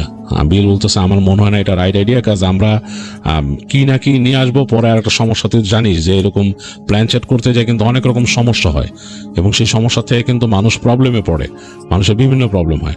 তো পল বলতেছে না না, এটা নিয়ে চিন্তা করিস না, আমরা এটা করবো, অসুবিধা নাই। এবং আমি এর আগে আইজি বোর্ড নিয়ে কাজ করছি, হ্যাঁ, এবং আমি এরকম প্ল্যান সেট করছি, বেসমেন্টের মধ্যে বসেই করছি, ওইখানে সোল আসছিল। তো বিল বলে যে তোর ওই যে ওই সোল আসার গল্প, এটা কিছুই না, তুই এমনি যে হাত দিয়ে উল্টাপাল্টা করছিলি, তোর কিছু না। বলে যে না না, আসলেই। তো দুজনের মধ্যে কেমন একটু তর্ক হইতে থাকে বিল আর পলের মধ্যে। তো তখন পল বলে আচ্ছা বাদ দে, আগে আমরা খাওয়া দাওয়া করি, খাওয়া দাওয়ার পরে আমরা বসবো, বসলে দেখিস কি হবে, ইটস এ নাইস অ্যাডভেঞ্চার, বলে এটা একটা জোস অ্যাডভেঞ্চার। তো বিল বলে ওকে, মানে অনিচ্ছা সত্ত্বেও বলে ওকে। এর মধ্যে আকাশে মেঘ ডাকতেছে, গুড় গুড় গুড় গুড় করে মেঘ ডাকতেছে। তো তখন বিল বলতেছে বৃষ্টিও আসবে মনে হয়, আমরা এই ক্যাম্পের বাইরে তো আর যাইতে পারবো না মনে হয় বৃষ্টি আসলে। যাবো, বৃষ্টি আসলে ক্যাম্পের বাইরেও যাবো, আগে প্ল্যান সেট করি দেখি কি হয়, আগে খাওয়া দাওয়া কর। তো যাই হোক, ওদের কাছে ক্যান ফুড ছিল, ওই ক্যান ফুড খুলে ওরা খায়, আর ওদের সাথে ছোট এরকম গ্যাসের চুলা ছিল, সেটা জ্বালায়, সেটার মধ্যে দিয়ে ওই কফি বানায় খায়। তো খাওয়া দাওয়া করে দুজনে বসছে, এর মধ্যে বৃষ্টি শুরু হয়েছে, মানে টিপ টিপ বৃষ্টি, তাদের তাঁবুর উপর পড়তেছে বৃষ্টি, টিপ টিপ টিপ একটা অন্যরকম একটা শব্দ হইতেছে। তারা সামনে আউইজি বোর্ড খুলে বসছে, পলের কাছে ছিল, ব্যাগের ভিতর থেকে বের করছে। তো বসে আউইজি বোর্ড নিয়ে দুইজনে তাদের মতো কাজ শুরু করছে। আপনারা অনেকে হয়তো জানেন আউইজি বোর্ড কিভাবে কাজ করে। এখানে বিভিন্ন জিনিস লেখা থাকে, অ্যালফাবেট লেখা থাকে, তারা গুটি নিয়ে বসে এবং তারা ওইভাবে ডাকে, তাদের মতো করে রিচুয়াল করে ডাকে। এবং ওই ডাকলে যখন কোনো এনার্জি সেখানে আসে, সে কথাবার্তা বলে সেই লেটারের উপরে ভর করে। তো বসছে দুইজন, পল আর বিল, এবং দুইজন বসে তাদের মতো এরকম পারফর্ম করা শুরু করলো তাদের কাজ। তারা ভেতরে তাদের তাঁবুর ভেতরে যে ইলেকট্রিক যে ইটা ছিল, মানে ব্যাটারি অপারেটেড যে লাইটটা ছিল, চার্জিং লাইট, সেটা বন্ধ করে দিল। বন্ধ করে দিয়ে তারা ওখানে তাদের ক্যান্ডেল জ্বালাইলো, ক্যান্ডেল জ্বালায় তারা কাজ করতেছে। তো অনেকক্ষণ ধরে এরকম বলতেছে, পল ডাকতেছে আর কিছু হয় না, নাথিং হ্যাপেন্স। বৃষ্টি বাড়তেছে, মাঝে মাঝে পটপট করে বেড়ে যাচ্ছে তাঁবুতে, আর কমে যাচ্ছে। বিলের কাছে এটা অস্বস্তি লাগতেছে, বিলের কাছে মনে হচ্ছে যে এটা একটা মানে এমনি চেষ্টা, কিছু না। তো বিল অনেকক্ষণ পরে হাল ছেড়ে দিল, বললো যে ধর আমি এগুলোর মধ্যে নাই, রাখ, তুই সর, আমি সর, বলে বিল উঠে গেল। বিলের আইডিয়াটা নাকি পছন্দ ছিল না তখন, এই মানে এই প্ল্যান সেট করার ব্যাপারটা তার পছন্দ ছিল না। সে উঠে যায়, বলে যে আমি তার সাথে যে ব্যাগের ভেতর রেইনকোট ছিল, রেইনকোটটা গায়ে দিয়ে সে বলে আমি বাইরে দেখে আসি কি অবস্থা, এখানে কিছু দেখা যায় কিনা, কিছু ফিল করা যায় কিনা। তো পল বলে তুই যা, আমি পরে আসতেছি। তো বিল বের হয়ে যায়, সে দেখে যে তাঁবুর বাইরে মোটামুটি ভালোই বৃষ্টি হয়েছে, মানে রিজলিং রেইন, বাট স্টিল ভিজে গেছে সবকিছু এরকম। তো সে ফ্ল্যাশ লাইট মেরে দেখতেছে বৃষ্টির ওই যে লাইটের আলোতে বৃষ্টির কণাগুলো দেখা যায়, আর দূর দূরান্ত পর্যন্ত এখন তো আর সেই কুয়াশা ভাব নাই, সব চলে গেছে বৃষ্টিতে। যতদূর পর্যন্ত দেখা যায় লাইটের কণাগুলা গাছগুলার উপর থেকে পানি নামতেছে ধুয়ে ধুয়ে, যেসব জায়গায় গাছের মধ্যে তারা দাগ দিয়েছিল সেগুলো চলে গেছে অনেকটা। তো চিন্তা করলো কোন দিকে যাবে, তো সে ডিসাইড করলো যে ডান দিক দিয়ে একটু হেঁটে সামনে যাবে, বেশি দূরে না, যেহেতু বৃষ্টি হচ্ছে আর রাত্রেবেলা। আর তার মনের মধ্যে একটু ভয় লাগতেছে, কারণ এটা তো একটা উডস, আবার সে শুনছে এটা হন্টেড উডস, এর মাঝে আবার সে তারা আউইজি বোর্ড নিয়ে বসছিল, এটা ওইটা করছে, ডাকাডাকি করছে, তো মনের মধ্যে একটু ভয় আছে আসলে। আর বিল একটু চাচ্ছে একটু হালকা হতে, সে চাচ্ছেও যে মানে তার এই জিনিসটা যাতে একটু হালকা হয়, মন থেকে চলে যায়। তো এই চিন্তা করে সে চিন্তা করলো যে আমি ডান দিক দিয়ে এই পাশে হেঁটে যাই, একটু সামনে যাই, যে ঘুরে আবার চলে আসবে দিক দিয়ে, এই চিন্তা করে সে হাঁটতেছে। তো দেখলো যে ঠান্ডা ঠান্ডা বাতাস বওয়া শুরু করছে, বেশ ভালোই ঠান্ডা বাতাস। হঠাৎ হঠাৎ একটা দমকা বাতাস এসে মানে গায়ে লাগে, বেশ ঠান্ডা লাগতেছে, তার রেইনকোটের উপর পটপট পটপট করে বৃষ্টি পড়তেছে। তো সে একবার লাইট নিভাই দিল একটু সামনে এসে, তার মানে তার হাতে যে ফ্ল্যাশ লাইট ছিল নিভাই দিল। সাথে সাথে মনে হলো যে অন্ধকার তার একদম মানে গ্র্যাব করে নিল, পুরা চারিদিকে অন্ধকার। কিছুক্ষণ দাঁড়ায় থেকে ফিল করার চেষ্টা করলো কেমন লাগে, তো দেখলো যে অন্ধকারটা হালকা শুয়ে আসলে চোখে একেবারে অন্যরকম লাগতেছে, মনটা বেশ রহস্যময়। তো বিল এই ব্যাপারটা বেশ এনজয় করলো, সে একটা খেলা পেয়ে বসলো, মানে অনেকটা তার কাছে মনে হচ্ছে এটা একটা খেলা, কেমন যেন একটা ঝোঁকের মাথায়। সে লাইট জ্বালা একটু সামনে যায়, আবার আলো বন্ধ করে দেয়, বন্ধ করে দিলে কয়েক সেকেন্ড দাঁড়ায় থাকে, চোখের মধ্যে অন্ধকারটা একটু শুয়ে আসলে আবার দেখে গাছগাছালি কেমন দূর থেকে ছায়া ছায়া ছায়া ছায়া এরকম লাগে। আবার সে অন্ধকারেই হেঁটে যাচ্ছে, ওই যে রাতের আলোতে যতটুকু ঢুকতেছে গাছগাছালির মধ্যে ওটা দিয়ে হেঁটে যাচ্ছে। আবার হঠাৎ করে সে লাইট মারে সামনে, লাইট মেরে দেখে কি আছে, মনে হচ্ছে একটা খেলা। ছোটবেলায় যেমন অনেক রকম খেলা হঠাৎ হঠাৎ মানুষ আবিষ্কার করে নিজে এবং নিজের মাঝে নিজে ডুবে যায়, অনেকটা সেভাবেই ডুবে গেছে বিল। সে মানে লাইট মেরে সামনে দেখতেছে, আবার অফ করে দিয়ে হেঁটে হেঁটে যাচ্ছে, আবার লাইট জ্বলতেছে, মানে তার কাছে মনে হচ্ছে সে নতুন একটা খেলা আবিষ্কার করছে। কিন্তু সে কিন্তু নিজের মধ্যে ডুবে গেছে, তার একদম ওইখানকার যে অবস্থা, সে কোথায় আছে কি এগুলা তার খেয়ালই নাই, অনেকটাই সে হারায় গেছে এরকম। তো এরকম সে করতে করতে একসময় সে লাইটটা অফ করার পর লাইটটা যখন জ্বালতে গেল তখন দেখে লাইটটা জ্বলতেছে না। আর সে হঠাৎ করে মনে হলো যে তার একটা ঘোর ভাঙছে, দেখলো যে তার ফ্ল্যাশ লাইটটা এটা কিন্তু ওয়াটারপ্রুফ ছিল, কিন্তু তারপরও দেখলো তার ফ্ল্যাশ লাইটটা জ্বলতেছে না। সে যখন টিপতেছে ফ্ল্যাশ লাইট কাজ করতেছে না, এবং তখনই মনে হলো তার ঘোর ভাঙছে। সে দেখলো যে তার হাত পুরা ভেজা, ফ্ল্যাশ লাইটটা পুরা ভেজা, পানিতে চুপচুপ করতেছে, বৃষ্টির তোড় অনেকটাই বাড়ছে এবং সেই পানি এসে পড়তে পড়তে ফ্ল্যাশ লাইটটা ভিজে গেছে। এই সময় সে সামনে ঝোপের মধ্যে একটা শব্দ পেল, দেখলো একটা এরকম ঝোপালো একটা জায়গা, মানে বেশ খানিকটা ঝোপ, ওখানে পাতা আলা গাছের নিচে গাছটাকে ঘিরে আছে ঝোপটা এরকম, সেটা কেমন যে নড়তেছে এরকম, মনে হচ্ছে কিছু নড়তেছে ওইখানে, মানে অ্যাজ ইফ কোনো প্রাণী বা কিছু যদি নড়াচড়া করে এরকম। তো বিল বেশ ভয় পাইছে, কারণ সে হঠাৎ করে রিয়ালিটিতে আসছে এবং সে চিন্তা করতেছে আমি এতক্ষণ কি করতেছিলাম, সে নিজেই ভেবে পাচ্ছে না, এবং লাইটটা জ্বলতেছে না। এই যে আকাশের হালকা আলো, সেটাতে যতটুকু দেখা যাচ্ছে চাপ চাপ অবকাঠামোর মতো, গাছগুলোর অবকাঠামো, ঝোপটা নড়তেছে হালকা হালকা আকাশের আলোতে দেখতেছে। এই সময় তার কাছে মনে হলো ঝোপের ওই পারে একটা দুটি আলো, মানে অনেকটা আগুন যেরকম আলো ছাড়ে সেরকম অনেকটা ওরকম আলো, একটা আলো বেরোচ্ছে, এবং আলোটা নীল রঙের একটা আলো, এবং সেই আলোটা একটা মানুষের মতো শেপ নিল ঝোপের ওই পারে। হাত পায়ে এরকম করে মনে হচ্ছে যে একটা মানুষ যদি আড়মোড়া ভাঙে এরকম করে, সেরকম আড়মোড়া ভাঙতেছে একটা নীল আলো, এবং সোজা দাঁড়ালো, মনে হলো বিলের দিকে তাকায় আছে, মানে সে বিলের দিকে সামনে ফিরে তাকায় আছে। বিলের সারা শরীর জমে গেছে, সে নড়তে পারতেছে না, প্রচন্ড রকমের ভয় পেয়েছে সে। এরকম একটা আলো, মানুষের মতো অবয়ব, সে চিন্তাই করতে পারতেছে না এটা কি। তো হঠাৎ তার মনে হলো যে দৌড় দেওয়া দরকার, সে ঘুরে দৌড় দিল, তার লাইট কিন্তু জ্বলতেছে না, সে ওই অবস্থায় দৌড়াচ্ছে, যতটুকু অবয়ব বুঝতে পারতেছে গাছগাছালির মধ্যে দিয়ে, তার পায়ের নিচে থপ থপ থপ থপ থপ শব্দ হচ্ছে, সে পাড়া দিয়ে যাচ্ছে ভেজা মাটি, পানি ছিটকায় উঠতেছে এরকম, দৌড়াইতেছে, দিশা পাচ্ছে না। অনেকক্ষণ দৌড়াচ্ছে বিল, মানে সে বুঝতে পারছে না সে কোন দিকে যাচ্ছে, সে তাঁবুর দিকটা হারায় ফেলছে। এই সময় সে হঠাৎ করে জোরে শব্দ পেল, ঘোড়া যেমন নাক দিয়ে নিঃশ্বাস ফেলে জোরে, সেরকম নিঃশ্বাসের মতো শব্দ, ঘস ঘস করে, মানে মানে ঘোড়ার মতো, মানে মনে হচ্ছে গরম নিঃশ্বাস ছাড়লে ঘোড়া যেরকম করে রাগে সেরকম। তো সে দাঁড়ায় গেল, তার কাছে মনে হচ্ছে তার একটু সামনেই কোনো ঘোড়া দাঁড়ায় নিঃশ্বাস ফেলতেছে। তো সে তাকালো ভালো মতন দেখার জন্য কোনো ঘোড়ার অবয়ব দেখা যায় কিনা, কারণ আলো জ্বলতেছে না, তো তার হাতে ফ্ল্যাশ লাইট জ্বলতেছে না, সে কাঁপতেছে লিটারেলি। বিল আস্তে করে তার ফ্ল্যাশ লাইটের সুইচটা টিপতেছে, দেখে যে না কাজ করে না। তো সে চিন্তা করছে যে এখানে সামনে ঘোড়ার অবয়ব দেখা যায় কিনা, যেহেতু ঘোড়ার শব্দ পাচ্ছে সে। একটু পরে সে দেখলো একটা ঘোড়ার অবয়ব, কিন্তু খুব আশ্চর্যজনক ভাবে ঘোড়াটার মাথা নাই, মাথা ছাড়া একটা ঘোড়া দাঁড়ায় আছে এখানে। এবং একটু পরে ঘোড়ার খুরের শব্দ শুনলো, পা দিয়ে এই ভিজা মাটিকে সে মানে বাড়ি দিতেছে তার খুর দিয়ে, ঘোড়ার খুর দিয়ে। বিল আসলে আর কোনো চিন্তা ভাবনা করতে পারে নাই, সে আবার দৌড় দিল, মানে দিক বিদিক শূন্য হয়ে আরেক দিকে দৌড় দিল। তার মনে হলো যে ঘোড়াটা তার পেছনে পেছনে আসতেছে, দৌড়ায় না, মোটামুটি হালকা দুলকি চালে ছুটে আসতেছে, শব্দ পাচ্ছে সে। দৌড়াইতে দৌড়াইতে দৌড়াইতে দৌড়াইতে বিল হঠাৎ করে বের এলো একটা সোজা মানে ফাঁকা জায়গায়, বুঝতে পারলো সামনে তাদের তাঁবু, তাঁবুর ভিতরে আলো জ্বলতেছে সে দেখতেছে। এবং সে দৌড়ায় আস্তে আস্তে তাঁবুর কাছে, সে দেখতেছে আলোর মধ্যে মনে হচ্ছে কেউ ভেতরে আড়মোড়া ভাঙতেছে তাঁবুর ভেতরে, মানে ভিতরে তো ফলের থাকার কথা, তো মনে হইতেছে যে ফল আড়মোড়া ভাঙতেছে দুইটা হাত উঁচু করে, এরকম মানে কেমন জানি উদ্ভট, অনেকটা মানুষ যেমন সাপের মতো আচরণ করে হাত উঁচা করে, অনেকটা এরকম টাইপের আড়মোড়া ভাঙার মতো। তো বিল কিন্তু ভয় পাইছে, সে থমকায় গেছে তাঁবুর কাছাকাছি এসে।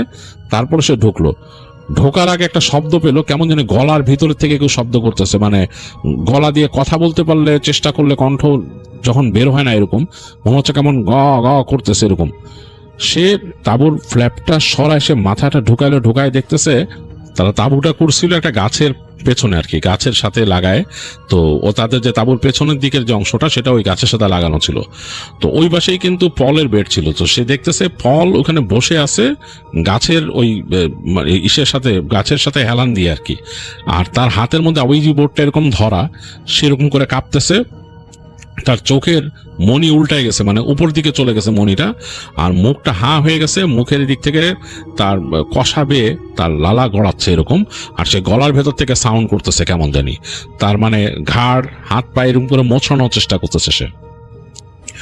তো বিল তো প্রচন্ড ভয় পেয়েছে, বিল যা বোঝার বুঝে নিছে যে পল মনে এখানে আবার চেষ্টা করছিল আর সেই প্ল্যানচেট করার, আর কোনো একটা অঘটন ঘটছে। আর সে এই জিনিসটা এই কারণে পছন্দ করে না, সে জীবনে যত প্ল্যানচেট সম্বন্ধে ঘটনা শুনছে সবই শুনছে যে সেগুলোর মধ্যে অঘটন ঘটে, বেশিরভাগই অঘটনের সে ঘটনা শুনছে। তো সে সাথে সাথে দৌড়ায় গিয়ে ফার্স্টে যেটা করলো, সে ওই পলের হাত থেকে টেনে ওই তার ওইজি বোর্ডটা নিয়ে নিল, নিয়ে একদিকে ফেলে দিল, পাশে ছুঁড়ে ছুঁড়ে সে জোরে টেনে পলকে সোজা করার চেষ্টা করলো, মানে পল যাতে মানে সোজা হয়ে দাঁড়ায়। তো পলেরও তো ওজন আছে, সে সোজা হচ্ছে না, সে মনে হচ্ছে হারাই গেছে, তার হাত পা এরকম করে কাঁপতেছে।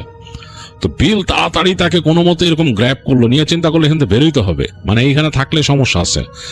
তো বিল সাথে সাথে বিবলিক্যাল ভার্স পড়া শুরু করলো, সে কিছু ভার্স জানতো এগুলা, যেহেতু তার এইসব ব্যাপারে আগ্রহ ছিল, সে পড়া শুরু করলো।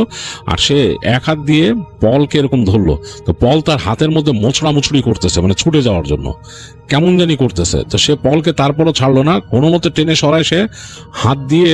ওখানে দেখলো যে পল ওখানে একটা কেরোসিন ল্যাম্প মানে হারিকেন জ্বালাইছিল, সেটাকে আরেক হাত দিয়ে নিল, নিয়ে সে তাড়াতাড়ি তাঁবুর বাইরে চলে আসলো। আর কিছু দেখতেছে না, তো দেখতেছে ওই ফোঁটা ফোঁটা হালকা হালকা বৃষ্টি হচ্ছে, আশেপাশে কিচ্ছু নাই। তো সে পলকে নিয়ে তাড়াতাড়ি ওখান থেকে বেরোনোর চেষ্টা করলো। তো পল দাঁড়াইছে, তার দুই পায়ের মধ্যে দাঁড়াইছে, দাঁড়ায় কেমন জানি মাথা ঝাঁকা দিচ্ছে, বারবার বারবার মাথা ঝাঁকা দিচ্ছে, ভয়ঙ্কর অবস্থা, মনে হলো সে কন্ট্রোলে নেই, আর গড় গড় গড় গড় সাউন্ড করতেছে।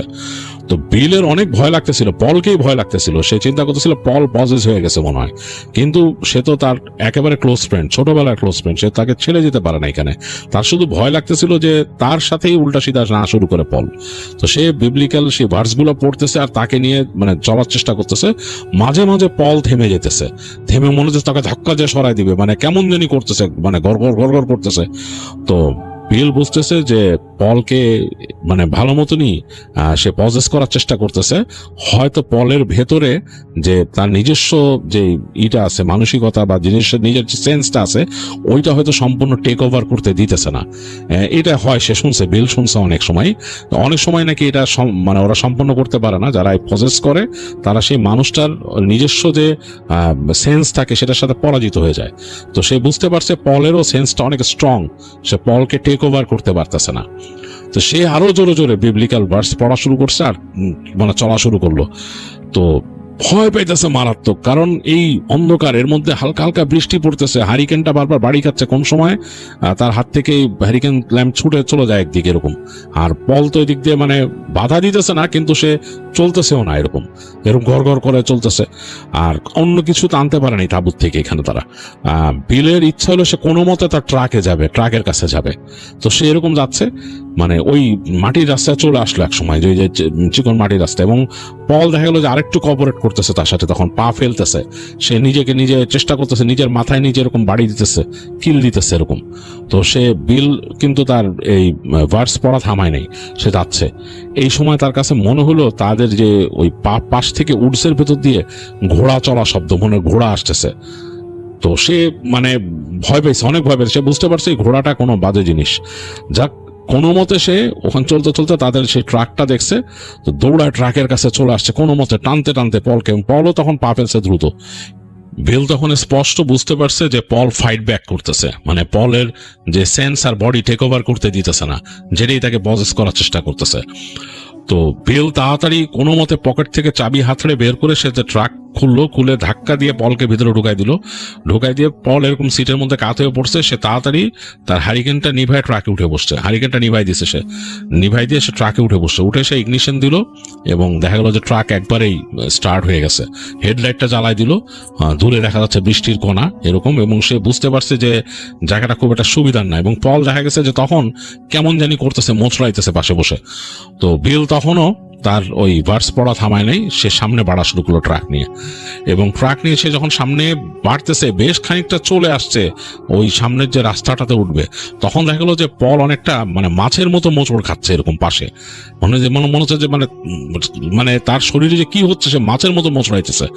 তো বিল অনেকটা ভয় পেয়ে গেছে, এখন যদি পলকে পুরো পজেস করে ফেলে আর কিছু হয় তো বিশাল সমস্যা।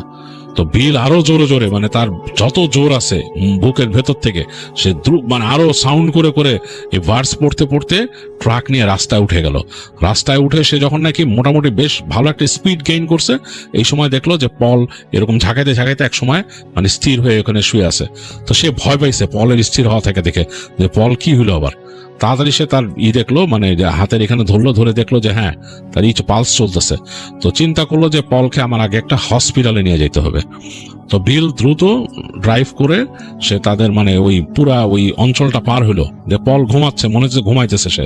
তো অঞ্চলটা পার হয়ে একসময় সে যখন তাদের মোটামুটি কাছাকাছি এলাকায় চলে আসে, মানে তাদের বাসা থেকে প্রায় 20-25 কিলোমিটারের মধ্যে, তখন সে চিন্তা করলো নিয়ারেস্ট হসপিটাল কোথায় আছে। তো খুঁজে সে যে হসপিটালে নিয়ে গেল পলকে। তো পলকে হসপিটালে নেওয়ার পর তখন জিজ্ঞেস করতেছে, খুব স্ট্রেঞ্জ অবস্থা, হসপিটাল লোকজন জিজ্ঞেস করতেছে যে ইমার্জেন্সিতে যে কি হয়েছে, বলতেছে যে ও কেমন যেন একটা সিজার অ্যাটাক করছে এরকম।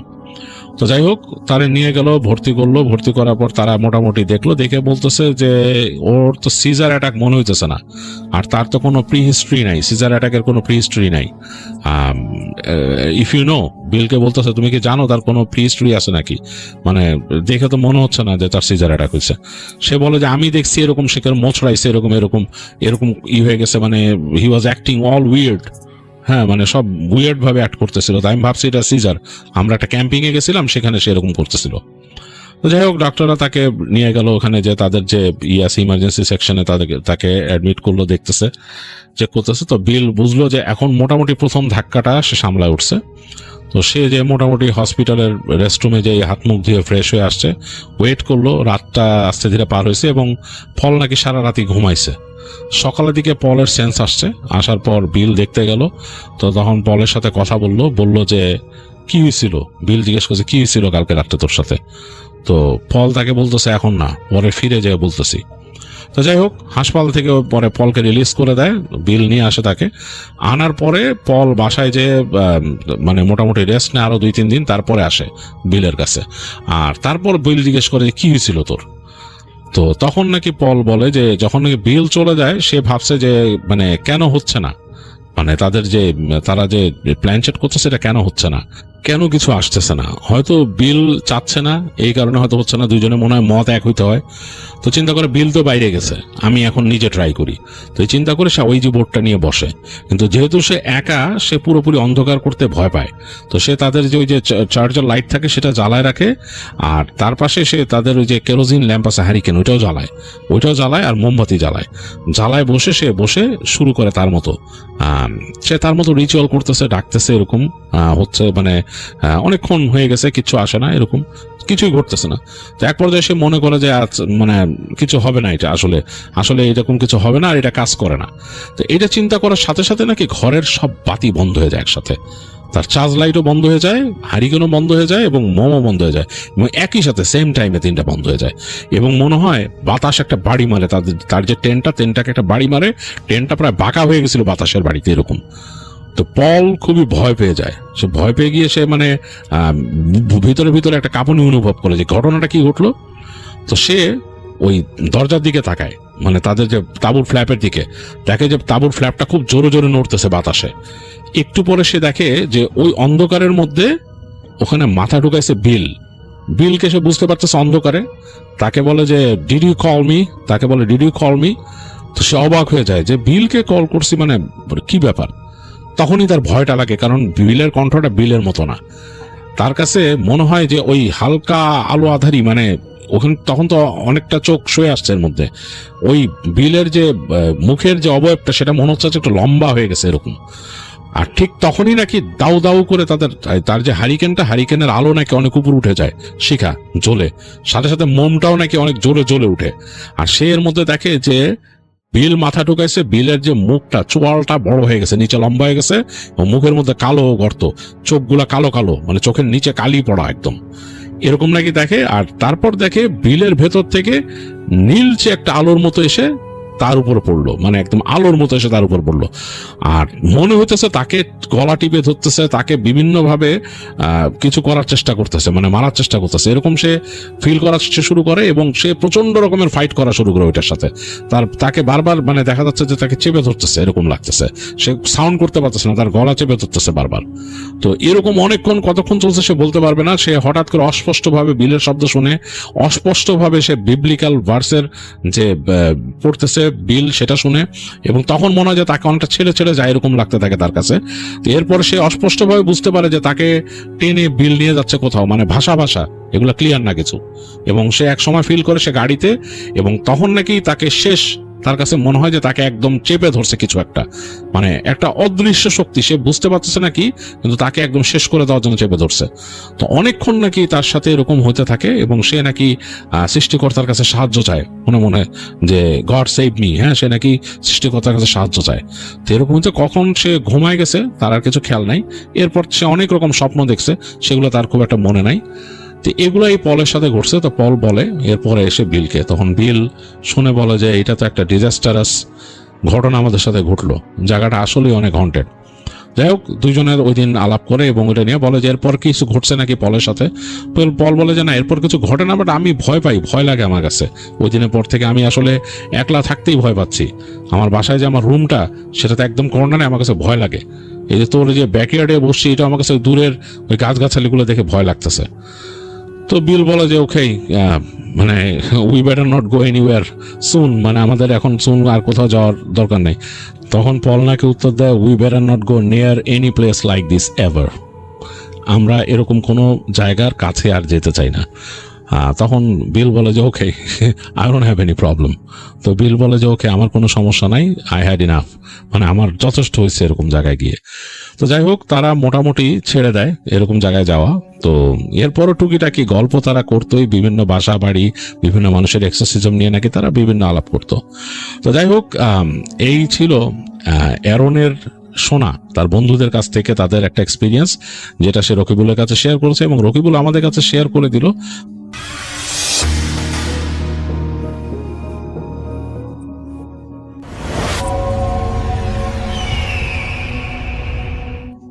হ্যালো লিসেনার্স, হ্যালো রাসেল ভাই, আসসালামু আলাইকুম। আশা করি সবাই ভালো আছেন, ভালোর দলেই আছেন। আমার নাম রিপন, আমি লালমোহর থেকে বলতেছি। আমি ভূতফিল্মের একজন মডারেটর, এই কারণে আমি নিয়মিত ঘটনা আপনাদের কাছে শেয়ার করে থাকি। তো আজকে যে ঘটনাটা আমি শেয়ার করব এটা কিশোরগঞ্জ জেলার করিমগঞ্জ উপজেলার নিয়ামতপুর গ্রামের একজন হুজুরের জীবনে ঘটে যাওয়া একটা ঘটনা। তার নাম হচ্ছে মাওলানা আব্দুল কাদের। তিনি আমাকে তার জীবনের ঘটে যাওয়া ঘটনাটা আমাকে শেয়ার করেছেন। আমি চেষ্টা করব তার মতো করে ঘটনাটা আপনাদেরকে জানানোর। তো আমি সরাসরি বেশি কথা নয়, চলে যাচ্ছি ঘটনায়।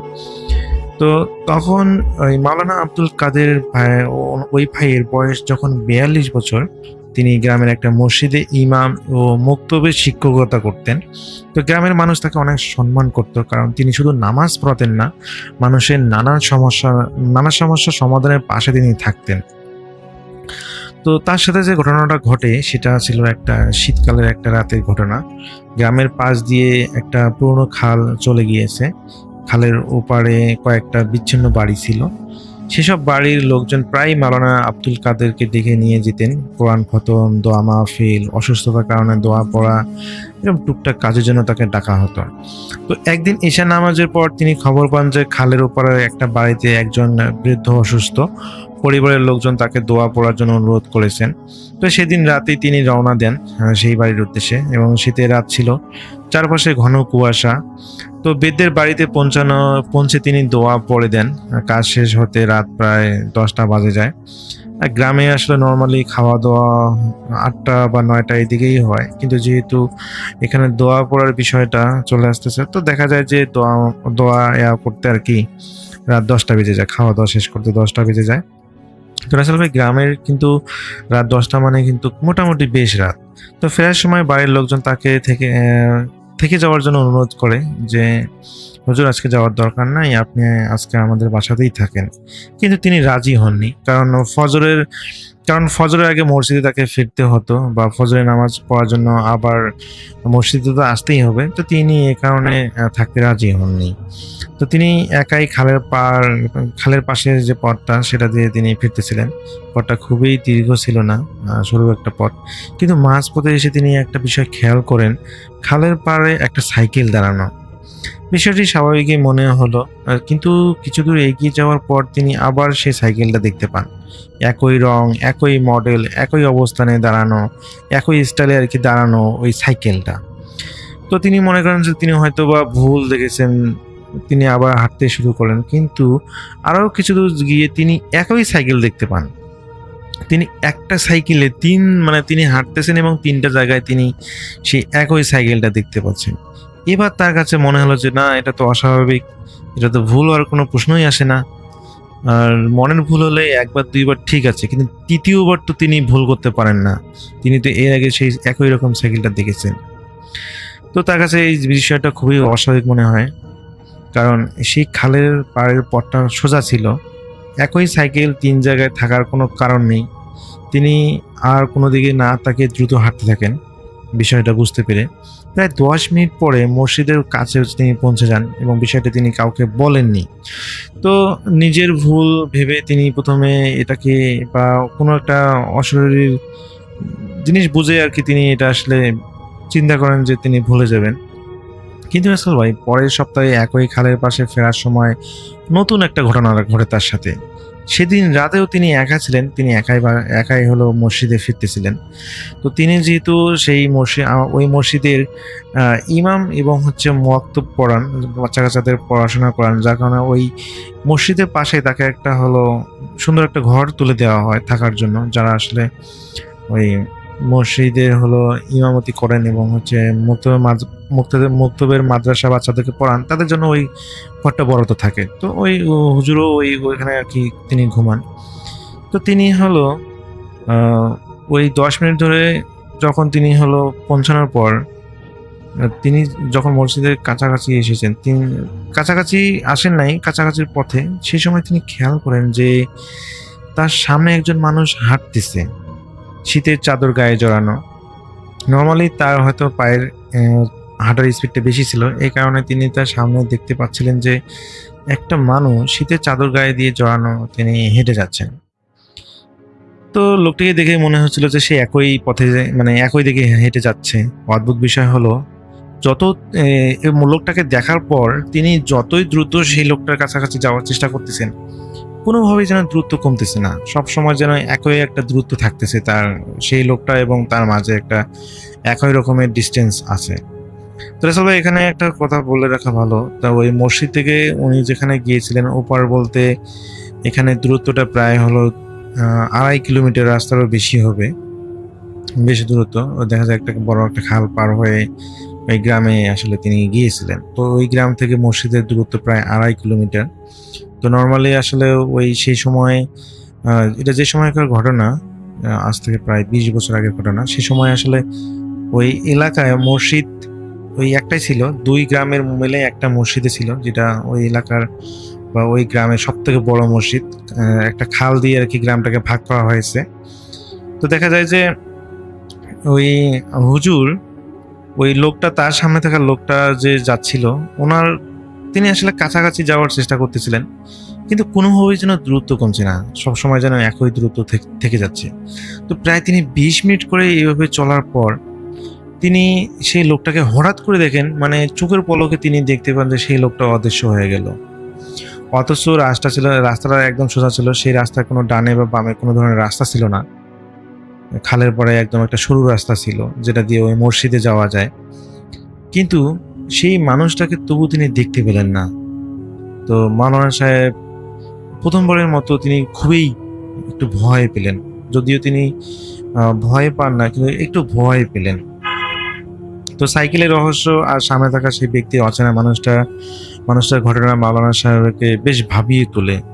তবে তিনি সহজে ভয় পাননি, বা যেহেতু তিনি এর আগে এ ধরনের ভৌতিক ঘটনার সম্মুখীন হননি, যদি কিছু সময়ের জন্য তিনি ভয় পেয়েছিলেন, কিন্তু পরবর্তীতে তিনি সাহস আর কি সঞ্চয় করেন এবং তিনি বলেন যে এটা হয়তো বা কোনো দুষ্টজিনের কাজ। তো তিনি হলো এরপর তার নিজের কাজকর্ম স্বাভাবিকভাবে চালিয়ে যেতে থাকেন, ইমামতি করা, মাদ্রাসা বাচ্চাদেরকে পড়ানো, এই সব কিছু তিনি নর্মালভাবে চালিয়ে যেতে থাকেন। তো এই ঘটনাগুলো 10 দিন পর গ্রামের পাশে একটা বাড়িতে কোরআনের খতম পড়ার দাওয়াত ছিল, যে ওই বাসায় গিয়ে আসলে হুজুর প্লাস আরো তার কিছু মাদ্রাসা ছাত্রদেরকে নিয়ে খতম পড়াতে হবে, মানে কোরআন খতমের দাওয়াত ছিল। তো মাগরিবের পর তিনি সেখানে যান এবং অনুষ্ঠান শেষ হতে প্রায় রাত হয়ে যায়। তো ফেরার পথে ওই স্টুডেন্টগুলো তো তাদের বাসায় চলে যায় এবং তিনি হলো তার ওই মসজিদে আসার সময় তিনি ওই একই পথে ধরে ফিরতেছিলেন, যেহেতু ওই গ্রাম থেকে আসার জন্য একটাই পথ ছিল এবং সেটা ছিল সরু একটা রাস্তা। তো তিনি লক্ষ্য করেন যে তার কাছে একটা ঘড়ি ছিল, সেই সময়কার ঘড়ি, চেন এলা ঘড়িগুলো। তো তিনি দেখেন যে ঘড়ির মধ্যে রাত 11টা বাজে এবং সেই সাথে রাসেল ভাই, এটা বলে রাখা ভালো যে ওই খালের পাড়ে যে জমিগুলো ছিল সেগুলোতে ধান লাগানো হতো। তো সে সময় যেহেতু শীত শেষের দিকে ওই সময় ফসল কাটা শেষ হয়েছে, এরকম অবস্থা। তো দূরে দূরে কিছু শুধু ওই জমির মধ্যে খড়ের গাদা দেখা দিচ্ছিল। মানুষ আসলে জমির মধ্যেই ধান হলো মাড়াই করে পোয়াল আর কি নাড়ি দেয় বা গাদি করে রাখে। তো চাঁদের আলোয় মোটামুটি তিনি এগুলো দেখতেছিলেন এবং হাঁটতেছিলেন। তো হাঁটতে হাঁটতে তিনি ওই রাস্তার মাঝখানে তিনি দেখতে পান যে একটা গরুর গাড়ি দাঁড়িয়ে আছে। তো তিনি বেশ অবাক হয়ে যান এবং বিষয়টা তিনি ভালোভাবে লক্ষ্য করেন এবং দেখেন যে হ্যাঁ, এটা তো সত্যি সত্যি একটা গরুর গাড়ি দাঁড়িয়ে আছে। তো তিনি বেশ অবাক হয়ে যান যে এই সরু রাস্তা দিয়ে গরুর গাড়ি কিভাবে যাবে, এবং তিনি আরো ভালো করে লক্ষ্য করেন যে সেই গরুগুলো মানে স্থিরভাবে দাঁড়িয়ে আছে, কোনো নড়াচড়া করতেছে না। এবং যখন তিনি সামনে যান, দেখেন যে গরুর গাড়িটা এমন সরু রাস্তার মধ্যে দাঁড়িয়ে আছে, তিনি যে গরুর গাড়িটা পার হবেন, তিনি পার হতে পারছেন না। তো একটাই শুধু উপায়, সেটা হচ্ছে যে হয় তাকে হলো ওই ধান ক্ষেতের মধ্যে নেমে গিয়ে তারপরে হলো আবার উঠতে হবে, নয়তোবা সেই গরুর কাছাকাছি আর কি গা ঘেঁষে যেতে হবে। তো তিনি হলো, যেহেতু অনেক রাত হয়েছে, তো এত রাতে তিনি এই গরুগুলোকে দেখে বেশ অবাক হয়ে যান এবং একটু ভয়ও পেয়ে যান। যদিও তিনি সাহসী ছিলেন, কিন্তু এত রাতে গরুর গাড়ি এখানে কোনোভাবেই কোনো মানুষই রেখে যাওয়ার কথা না, বা কোনো জায়গার থেকে গরু ছুটে এসে এই রাস্তায় আসার কোনোভাবেই সম্ভব না। তো তিনি খুবই ভালোভাবে বুঝতে পেরেছেন যে এটা অবশ্যই কোনো খারাপ কিছু বা খুব খারাপ জিনের কোনো ছলচাতুরই হতে পারে।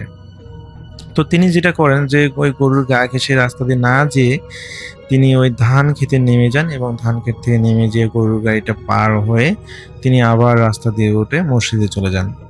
তো এতে করে আসলে তার সেদিনের মতো কোনো ধরনের সমস্যা হয়নি। এরপর তিনি তার স্বাভাবিক কার্যক্রম চালিয়ে যেতেন এবং মসজিদে তিনি সকালবেলা ফজরের আজানও দেন। তো আসলে ভাই সকালবেলা তিনি হলো ফজরের নামাজের শেষে তো তিনি হাঁটতে বের হন। তো হাঁটতে বের হওয়ার সময় ওই গরুর গাড়ি যেখানে ছিল সেই জায়গাটা তিনি আসেন এবং সেখানে এসে তিনি দেখতে পান যে এখানে যে গরু গাড়িটা দাঁড়িয়েছিল সেই গরুর গাড়িটি তো নেই। আশেপাশে কোনো জায়গাতে গরুর গাড়িটি দেখা যাচ্ছে না এবং সেই সাথে তিনি দেখেন যে ওই জায়গাতে মানে গরু হলো নর্মালি হচ্ছে কোনো জায়গায় যদি বেঁধে রাখা হয় সেই জায়গায় কিন্তু মাটি একটা অন্যরকম ধারণ করে, যে বলতে গরু নড়াচড়া করার কারণে বা হচ্ছে গোয়াল ঘরে আর কি মানুষ গরু রাখলে যেরকম পায়ের ছাপ পায়, তো সেই রকম তিনি দেখেন যে এখানে মনে হয় যে গরু দুটো বেঁধে রাখা হয়েছিল এই ধরনের পায়ের ছাপ। তো এটা দেখে তিনি বেশ অবাক হয়ে যান যে গরুগুলো যদি সারা রাত এখানেই ছিল তাহলে গরুগুলো কোথায় গেল। তো পরে চিন্তা করলেন হয়তোবা গরুগুলো মাঠ দিয়ে হয়তোবা কোথাও চলে গেছে। তিনি এটা স্বাভাবিকভাবেই নিলেন, কোনো ভৌতিক কিছু ভাবলেন না, যদিও তিনি রাতের বেলা বেশ ভয় পেয়েছিলেন। তো এইভাবেই চলতে থাকে বেশ কিছুদিন এবং তার কোনো সমস্যা হয়েছে মানে হয়নি।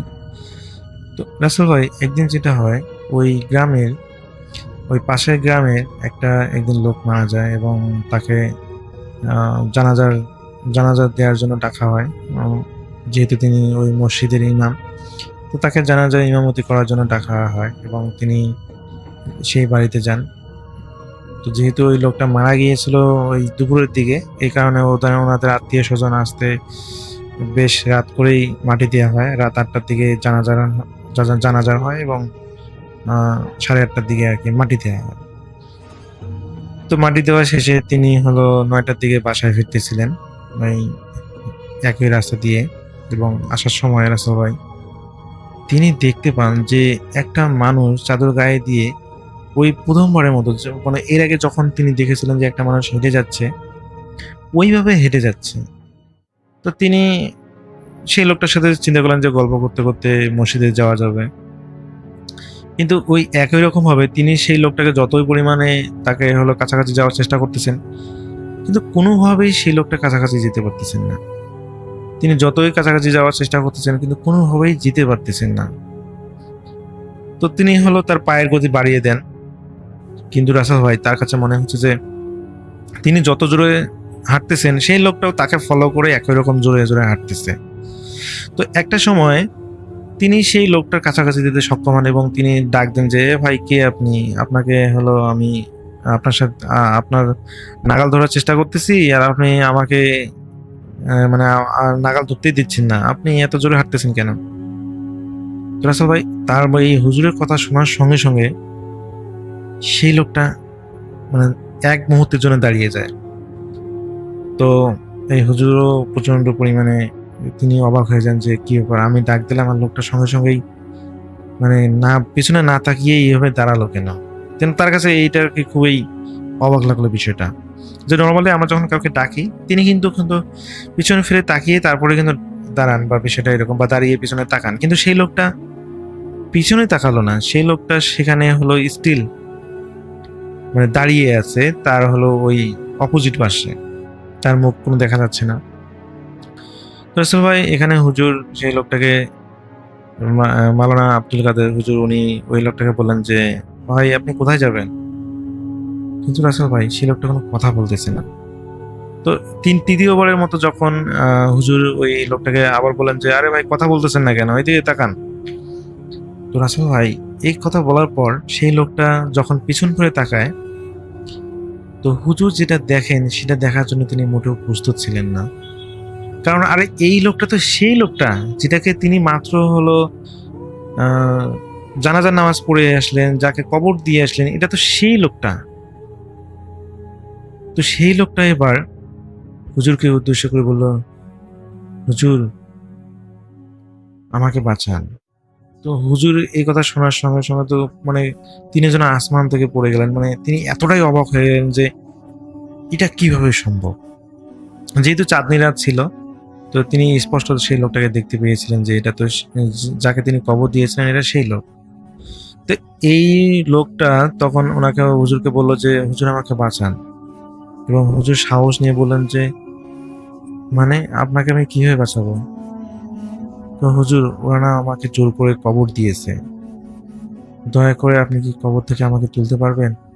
আমার না এখানে থাকতে নিঃশ্বাস বন্ধ হয়ে যাচ্ছে, দয়া করে আমাকে কবর থেকে বের করুন।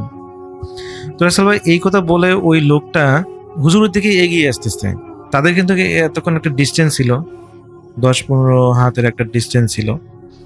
তো এই কথা বলার পর সেই লোকটা দেখি হুজুরের দিকে এগিয়ে আসতেছে, এবং হুজুর দেখেন যে এই লোকটা ওই যেটা যাকে তিনি কবর দিয়েছেন তার মতোই দেখতে, এবং তার ধীরে ধীরে তার মুখটা সেই লোকটার পরিবর্তে এখন ধীরে ধীরে এমন একটা ভয়ঙ্কর রূপে একটা মুখটা অবয়বটা তৈরি হচ্ছে, যেটা দেখলে মানে খুবই একটা পচা গলা লাশের মুখটা যেরকম হয় দেখতে, ধীরে ধীরে ওই লোকটার মুখটা ওই রকম অবয়বে পরিণত হয়েছে। আর সরাসরি তাদের আলো তার মুখে দিয়ে স্পষ্ট দেখা হুজুর দেখতে পেলেন। এবং রাসেল ভাই এটা দেখে তিনি এত পরিমাণ ভয় পেয়ে যান, তিনি অনেক সাহসী ছিলেন, রাত বিরাতে তিনি বিভিন্ন জায়গায় যান আসেন, কিন্তু রাসেল ভাই তিনি এত পরিমাণ ভয় পেয়ে যান যে সেখানে তিনি সেন্সলেস হয়ে পড়ে যান। এবং পরের দিন যখন সকালবেলা মাদ্রাসার ছাত্ররা যখন ওই মসজিদে মুক্তবে আসার জন্য যখন ওই একই পথ দিয়ে আসতেছিল, তো ওই মুক্তবের মাদ্রাসার বাচ্চাগুলো যখন ওই ওই জায়গায় মানে মসজিদ থেকে প্রায় 1/2 কিলোমিটার দূরে, যেখানে ওই আমি বলেছিলাম যে গরু তিনি দেখেছেন, তো ওই জায়গায় তিনি হলো অজ্ঞান অবস্থা পড়েছিলেন। তো পরবর্তীতে ওই বাচ্চারা তাদের পরিবারের কাছে যায় এবং তাদের বাবা মাকে বলে। তো ওখান থেকে 2-1 জন গার্ডিয়ান আসেন এবং আসে দেখেন যে হুজুর অজ্ঞান অবস্থা পড়ে আছেন। তো ওনাকে হলো পরে ওই মসজিদের যে থাকার ঘরটা ওনাকে দেওয়া হয়েছিল, পরে ওনাকে নিয়ে যাওয়া হয় এবং পরে ডাক্তার ডাকে নিয়ে আসা হয়, গ্রাম্য ডাক্তার। তো ডাক্তার ডাকে নিয়ে আসার পর ডাক্তার চেক করেন এবং পরবর্তীতে সে হুজুরের জ্ঞানও ফেরে এবং হুজুর বলেন যে তার সাথে রাতে কি হয়েছিল। তো প্রথমত ওই ডাক্তার যে ওষুধ দিয়ে যান সেটা খাওয়ার পর তিনি বেশ স্বাভাবিক হন, এবং তিনি যেহেতু নিজে একজন হুজুর ছিলেন, ইমাম ছিলেন, তো তিনি আসলে এইরকম আমি আগেই প্রথমেই বলেছি যে এলাকার আসলে মানুষের তিনি উপকার করতেন, বিশেষ করে কারো বাড়িতে যদি কোনো বৃদ্ধ অসুস্থ হতো বা ঝাড়ফুঁক করা লাগতো, এই ধরনের টুকটাক কাজ তিনি করে দিতেন, মানুষকে সাহায্য করতেন। তো তিনি এই বিষয়গুলো জানেন যে কিভাবে কি করতে হয়। তো পরে তিনি আসলে ওই নিজে নিজে রুকাইয়া করেন। এর পরবর্তীতে থেকে তিনি চেষ্টা করেন, ওই হুজুর বলেছেন যে আসলে তিনি যদিও ইমাম সাহেব ছিলেন এলাকার, তো আসলে যাওয়া আসার সময় তিনি ওই দোয়া দুরুদগুলো পড়তে আর কি অবহেলা করতেন, যার কারণে এই ধরনের ঘটনা তার সাথে ঘটেছে বলে তিনি অনুমান করেন। তো রাসেল ভাই এটাই ছিল মাওলানা আব্দুল কাদের ভাইয়ের ঘটনা। তো এই ঘটনাটা আজ থেকে 20 বছর আগের ঘটনা। সেই সময় ওনার বয়স ছিল 22 বছরের মতো, ওনার বর্তমান বয়স 42 বছর। তো উনি ওই এখন আর ওই মসজিদে তিনি আসলে ওই দায়িত্বরত নেই, তিনি এখন তার পরিবারের সাথেই থাকেন। তো তিনি চাকরি সেই সময় করেছিলেন যখন তার বয়স 22। তিনি হাফিজিয়া শেষ করেই কিশোরগঞ্জ জেলার করিমগঞ্জ উপজেলার যে নিয়ামতপুর গ্রাম আছে, নিয়ামতপুর গ্রামে সেখানে তিনি চাকরি নিয়েছিলেন এবং তিনি দীর্ঘ নাকি 5 বছর সেখানে চাকরি করেছিলেন এবং পাশাপাশি তিনি পড়ালেখাও করেছিলেন। এখন তিনি সংসার জীবন নিয়ে ব্যস্ত। তো ওনার আসলে এখন এলাকার যে মসজিদ আছে ওই মাওলানা আব্দুল কাদের যে ভাইয়ের ওনার যে এলাকা মসজিদ আছে, তিনি সেখানে মুয়াজ্জিনগিরি করেন, কিন্তু আসলে পার্ট টাইম হিসেবে। ওখানে একজন পার্মানেন্টলি মুয়াজ্জিন আছে, তো তিনি আর কি মাঝে মাঝে প্রক্সি হিসেবে মুয়াজ্জিনি করেন, আর তিনি তার সাংসারিক জীবন নিয়ে এখন ব্যস্ত। তো এটাই ছিল মাওলানা আব্দুল কাদের ভাইয়ের একটা ঘটনা, যেটা তিনি আমাকে শেয়ার করেছেন, আমি এটা আপনাকে শেয়ার করে দিলাম। তো রাসেল ভাই ঘটনার মধ্যে ভুল টুটে গেলেও ক্ষমা সুন্দর দৃষ্টিতে দেখবেন। তো সবাই ভালো থাকবেন, সুস্থ থাকবেন, এই প্রত্যাশায়। আল্লাহ হাফেজ।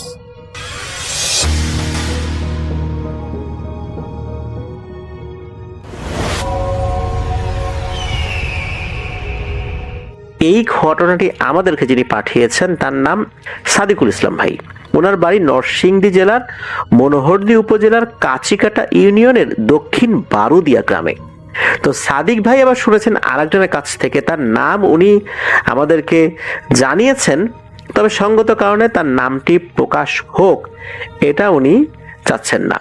ধরে নেই তার নাম তাহের। এই তাহের ভাইয়ের বাড়ি মাগুরা জেলার কোনো একটা জায়গায়।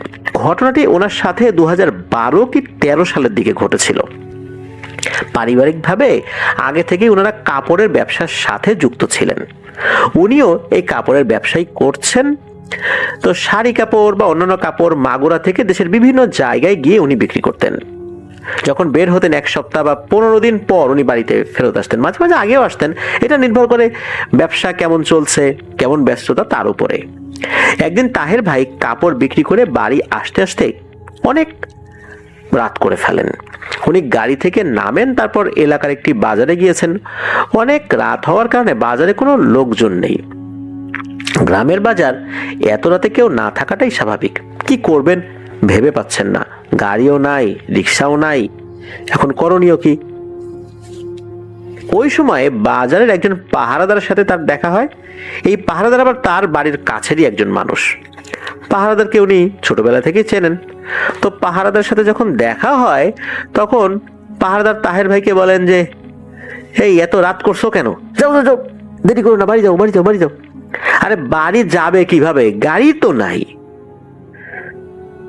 এখন এই সমস্ত বিষয়ে কোনো কিছু না বলে বলছেন তাড়াতাড়ি বাড়ি যাও বাড়ি যাও। মানে বাড়িতে পাঠানোর জন্য তার ব্যতিব্যস্ততা দেখে তাহের ভাই নিজেই অবাক।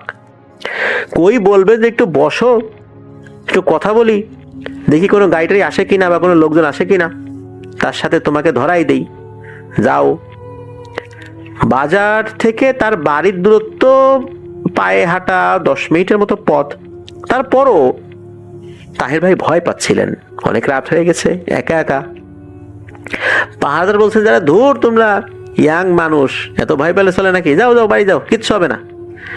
তো তাহের ভাই এই আচরণগুলো স্বাভাবিকভাবে নিয়েছেন, ওরকম কিছু মনে করেন নাই। কারণ পাহারাদার মানুষ, ওনার তো ঘুরে ঘুরে ডিউটি করতে হবে।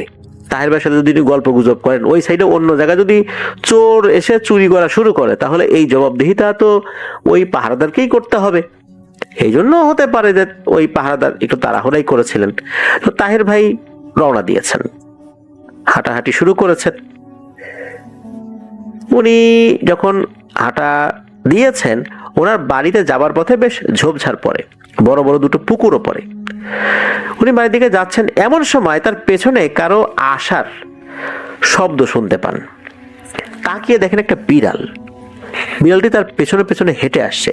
বিড়াল সাধারণত হাঁটলে শব্দ হয় না, তবে ওই বিড়ালটি শুকনো কোনো কিছুর উপরে পা দিয়ে আসছিল, ওইটাই কিছু খসখস শব্দ হচ্ছিল।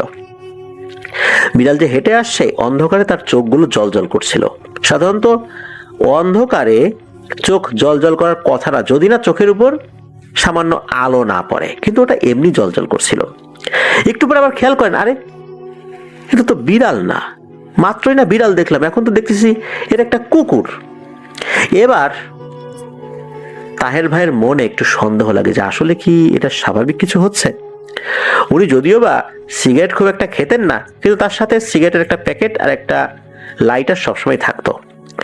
ওই সময় দ্রুত উনি সিগারেটটি ধরিয়ে ফেলেন, টানছেন। চোখের পলকে ওই কুকুরটি মনে হলো একটা সাদা সুন্দর ঘোড়াতে পরিণত হলো। এবার তো তাহের ভাই মারাত্মক ভয় পেয়েছেন, আল্লাহর নাম নিয়ে দিয়েছেন এক দৌড়। ওনার পিছন পিছন ওই ঘোড়াটাও টকবক টকবক করে দৌড়াচ্ছে, ঘোড়ার খুরের আওয়াজও হচ্ছে টকবক টকবক করে। তাহের ভাই খেয়াল করলেন যে ওনার বাড়ির যতটুকু পথ, এই পথে উনি দৌড়াচ্ছেন, কিন্তু রাস্তা শেষ হচ্ছে না। এতক্ষণ তো বাড়িতে চলে আসার কথা। উনি যা যা দোয়া দরুদ পারেন পড়ছেন, বাড়ির কাছেও চলে আসেন। বাড়ির ভিতরে যখন ঢুকে যান, তখন নাকি পেছন থেকে ওই অবয়বটি বলে ওঠে, আজকের মতো বেঁচে গেলি রে, আমি আছি, দেখি কয়দিন তুই বেঁচে থাকতে পারিস। তো এরকমটা বলে। এরপর তাহের ভাই একটা চিৎকার দিয়ে অজ্ঞান হয়ে পড়েন। বাড়ির সবাই তো জেগে যায়, তাকে উদ্ধার করে ঘরে নিয়ে যায়। পরের দিন ওঝা কবিরাজ আসে, তাকে ঝাড়ফুঁক করে, তার জ্ঞান ফেরে, সবকিছু খুলে বলেছিলেন আর কি। তাহের ভাইয়ের দাদা উনি নাকি জীবিত অবস্থায় ওই বাড়িটা আগে থেকে বন্ধ করে রেখেছেন। তাহের ভাই তো ওই যাত্রায় বেঁচে গেলেন, তবে ওনার টানা 3 দিন বেশ জ্বর ছিল, তবে আল্লাহর রহমতে উনি সুস্থ হয়ে গিয়েছিলেন।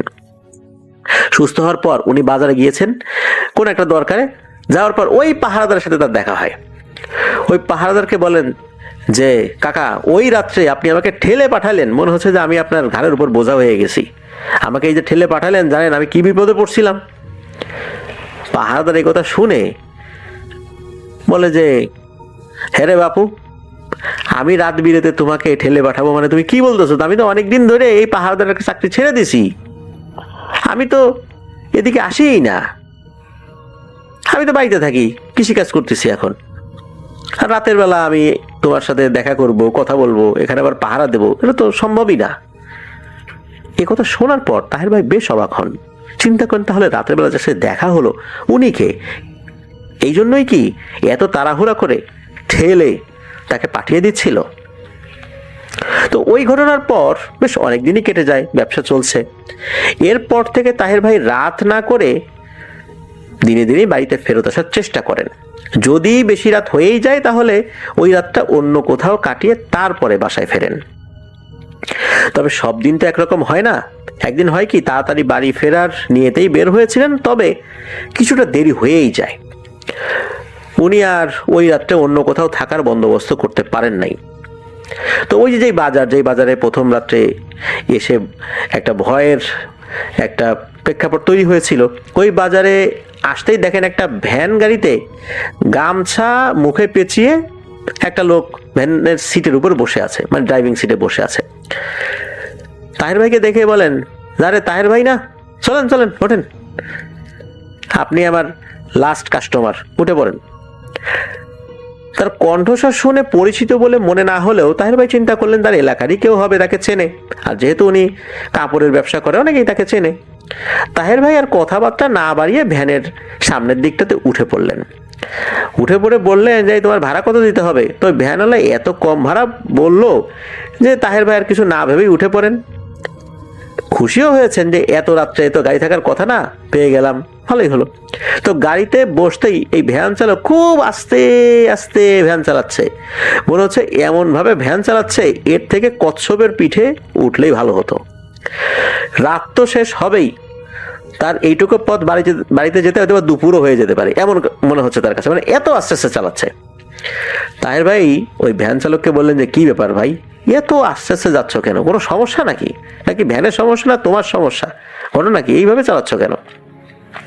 ভ্যান চালক কিছু না বলি শুধু চালিয়েই যাচ্ছে, কিন্তু চালানোর গতি একটুও বাড়ে না। তাহের ভাইয়ের ব্যাগে কিছু খাবার ছিল, মিষ্টি জাতীয় কিছু খাবার ছিল। তো ওই ভ্যান চালক একটু নাকি কণ্ঠে বলছে যে এসব খাবার কার জন্য আনছেন? তাহের ভাই খেয়াল করলেন যে হঠাৎ করে এ কথা বলার পরে কেমন যেন মাংস পচা গন্ধ তার নাকে আসে। এরপরে আবারও ওই ভ্যান চালক বলে ওঠে, বললেন না এই খাবারগুলো কার জন্য নিচ্ছেন? এইবারে তাহের ভাই বুঝতে পারেন যে আসলে কি ব্যাপারটা স্বাভাবিক না, ব্যাপারটা মনে হচ্ছে অস্বাভাবিক। এই যে ওনার বাড়ির আগে 2টা পুকুর আছে, এই পুকুর পাড়ের কাছে যখন এসেছেন তখন হঠাৎ করে চোখ যায় একটা পুকুরের ভেতরের দিকে। ওই সময়ে চাঁদের আলো মোটামুটি ছিল, পুকুরের পানির উপরে চাঁদের আলো পড়েছিল, চাঁদের একটা প্রতিচ্ছবিও কিন্তু পুকুরের পানির উপর দেখা যাচ্ছিল। কিন্তু আরো একটা জিনিস দেখা যাচ্ছিল যেটা উনি আসলে দেখতে চান নাই, সেটা হচ্ছে মনে হচ্ছে পুকুরের মাঝখানে একটা লম্বা কালো ছায়া, যেটা শেপ অনেকটা মানুষের মতো। হঠাৎ করে এই ভ্যান চালক ভ্যান চালানো থামিয়ে দেয় আর খিক করে হেসে ওঠে। এই হাসির শব্দ শুনে তাহের ভাই বলেন, কি ব্যাপার ভাই, থামালেন কেন আর হাসতেছেন কেন? তখন নাকি ওই লোকটা তার দিকে ঘুরে তাকায়। ঘুরে তাকানোর পর দেখতে পান যে ওই লোকটার হাত পা বডি মানুষের মতো হলেও তার মুখটা মানুষের মতো না, তার মুখটা একটা পুরোপুরি শূকরের মতো। এইটা দেখেই তো উনি বুঝতে পারছেন যে যা চিন্তা করছিলাম তাই, এইবার আমি গেছি, বিশাল বড় এক বিপদে পড়ে গেছি। তাহের ভাই চোখ বন্ধ করে দোয়া দুরুদ যা জানেন উনি পড়ছেন। এরপর চোখ খুলে দেখেন ভ্যানটা ওখানেই আছে, ভ্যানের চালক ওখানে নাই, তবে ভ্যানের চালক হেঁটে হেঁটে ওই পুকুরের পানির উপর দিয়ে হাঁটছে, মানে হেঁটে হেঁটে নেমে পুকুরের পানির উপর দিয়ে হেঁটে হেঁটে ওই যে ছায়া যেটা ওইটার দিকে চলে যাচ্ছে। ওইটার দিকে চলে যাওয়ার পরপরই তাহের ভাই এটাও খেয়াল করলেন এই দুইটা অবয়বী একই ধরনের চেহারা নিয়ে তার দিকে এবার এগিয়ে আসছে। এবারে উনি আর জ্ঞান ধরে রাখতে পারেন, ওখানেই সেন্সলেস হয়ে যান। ওরা যখন জ্ঞান, তখন সকাল 10টার মতো বাজে। উনি দেখেন আশেপাশে যে লোকগুলো আছে তাদেরকে হয়তো বা চেনা চেনা লাগছে, পরিপূর্ণভাবে চেনেন না। উনি জিজ্ঞেস করলেন যে উনি কোথায়। পরে লোকজন বলেন যে আপনি একটা মসজিদের বারান্দায় আছেন, আর মসজিদের নামটাও বলেন, মসজিদটা কোন এলাকায় এটা বলেন। তখন উনি বুঝতে পারলেন যে তার বাড়ি থেকে প্রায় 4 থেকে 5 কিলোমিটার দূরে একটা গ্রাম রয়েছে, সেই গ্রামের একটা মসজিদে উনি আছেন। মূলত ফজরের নামাজ পড়তে যাওয়ার সময় কিছু মুসল্লি ওনাকে পড়ে থাকতে দেখেন, দেখে ওই মসজিদের বারান্দায় নিয়ে আসেন। তারা তাকে জ্ঞান ফেরানোর চেষ্টা করেছিলেন, অনেক চেষ্টার পর সকাল 10টার দিকে তার জ্ঞান ফিরেছে। অথচ উনি অজ্ঞান হওয়ার আগ পর্যন্ত উনি দেখেছেন যে উনি ওনার বাড়ির কাছে পুকুরের দিকে ছিলেন। এত দূর উনি কিভাবে আসলেন, এটা একটা রহস্য। তো উনি তো বাড়িতে চলে যান। এরপর একজন হুজুর দেখেন, হুজুর ওনাকে খুব ভালোভাবে রুকিয়া করে দেন এবং বলে দেন যে তোমার পিছনে কোন একটা দুষ্ট জিন লেগে গেছে, তুমি আর রাত করে বাড়িতে ফিরো না।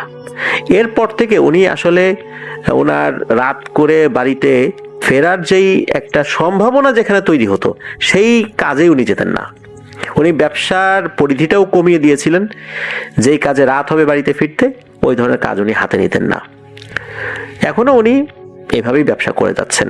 তো এটাই ছিল ঘটনা।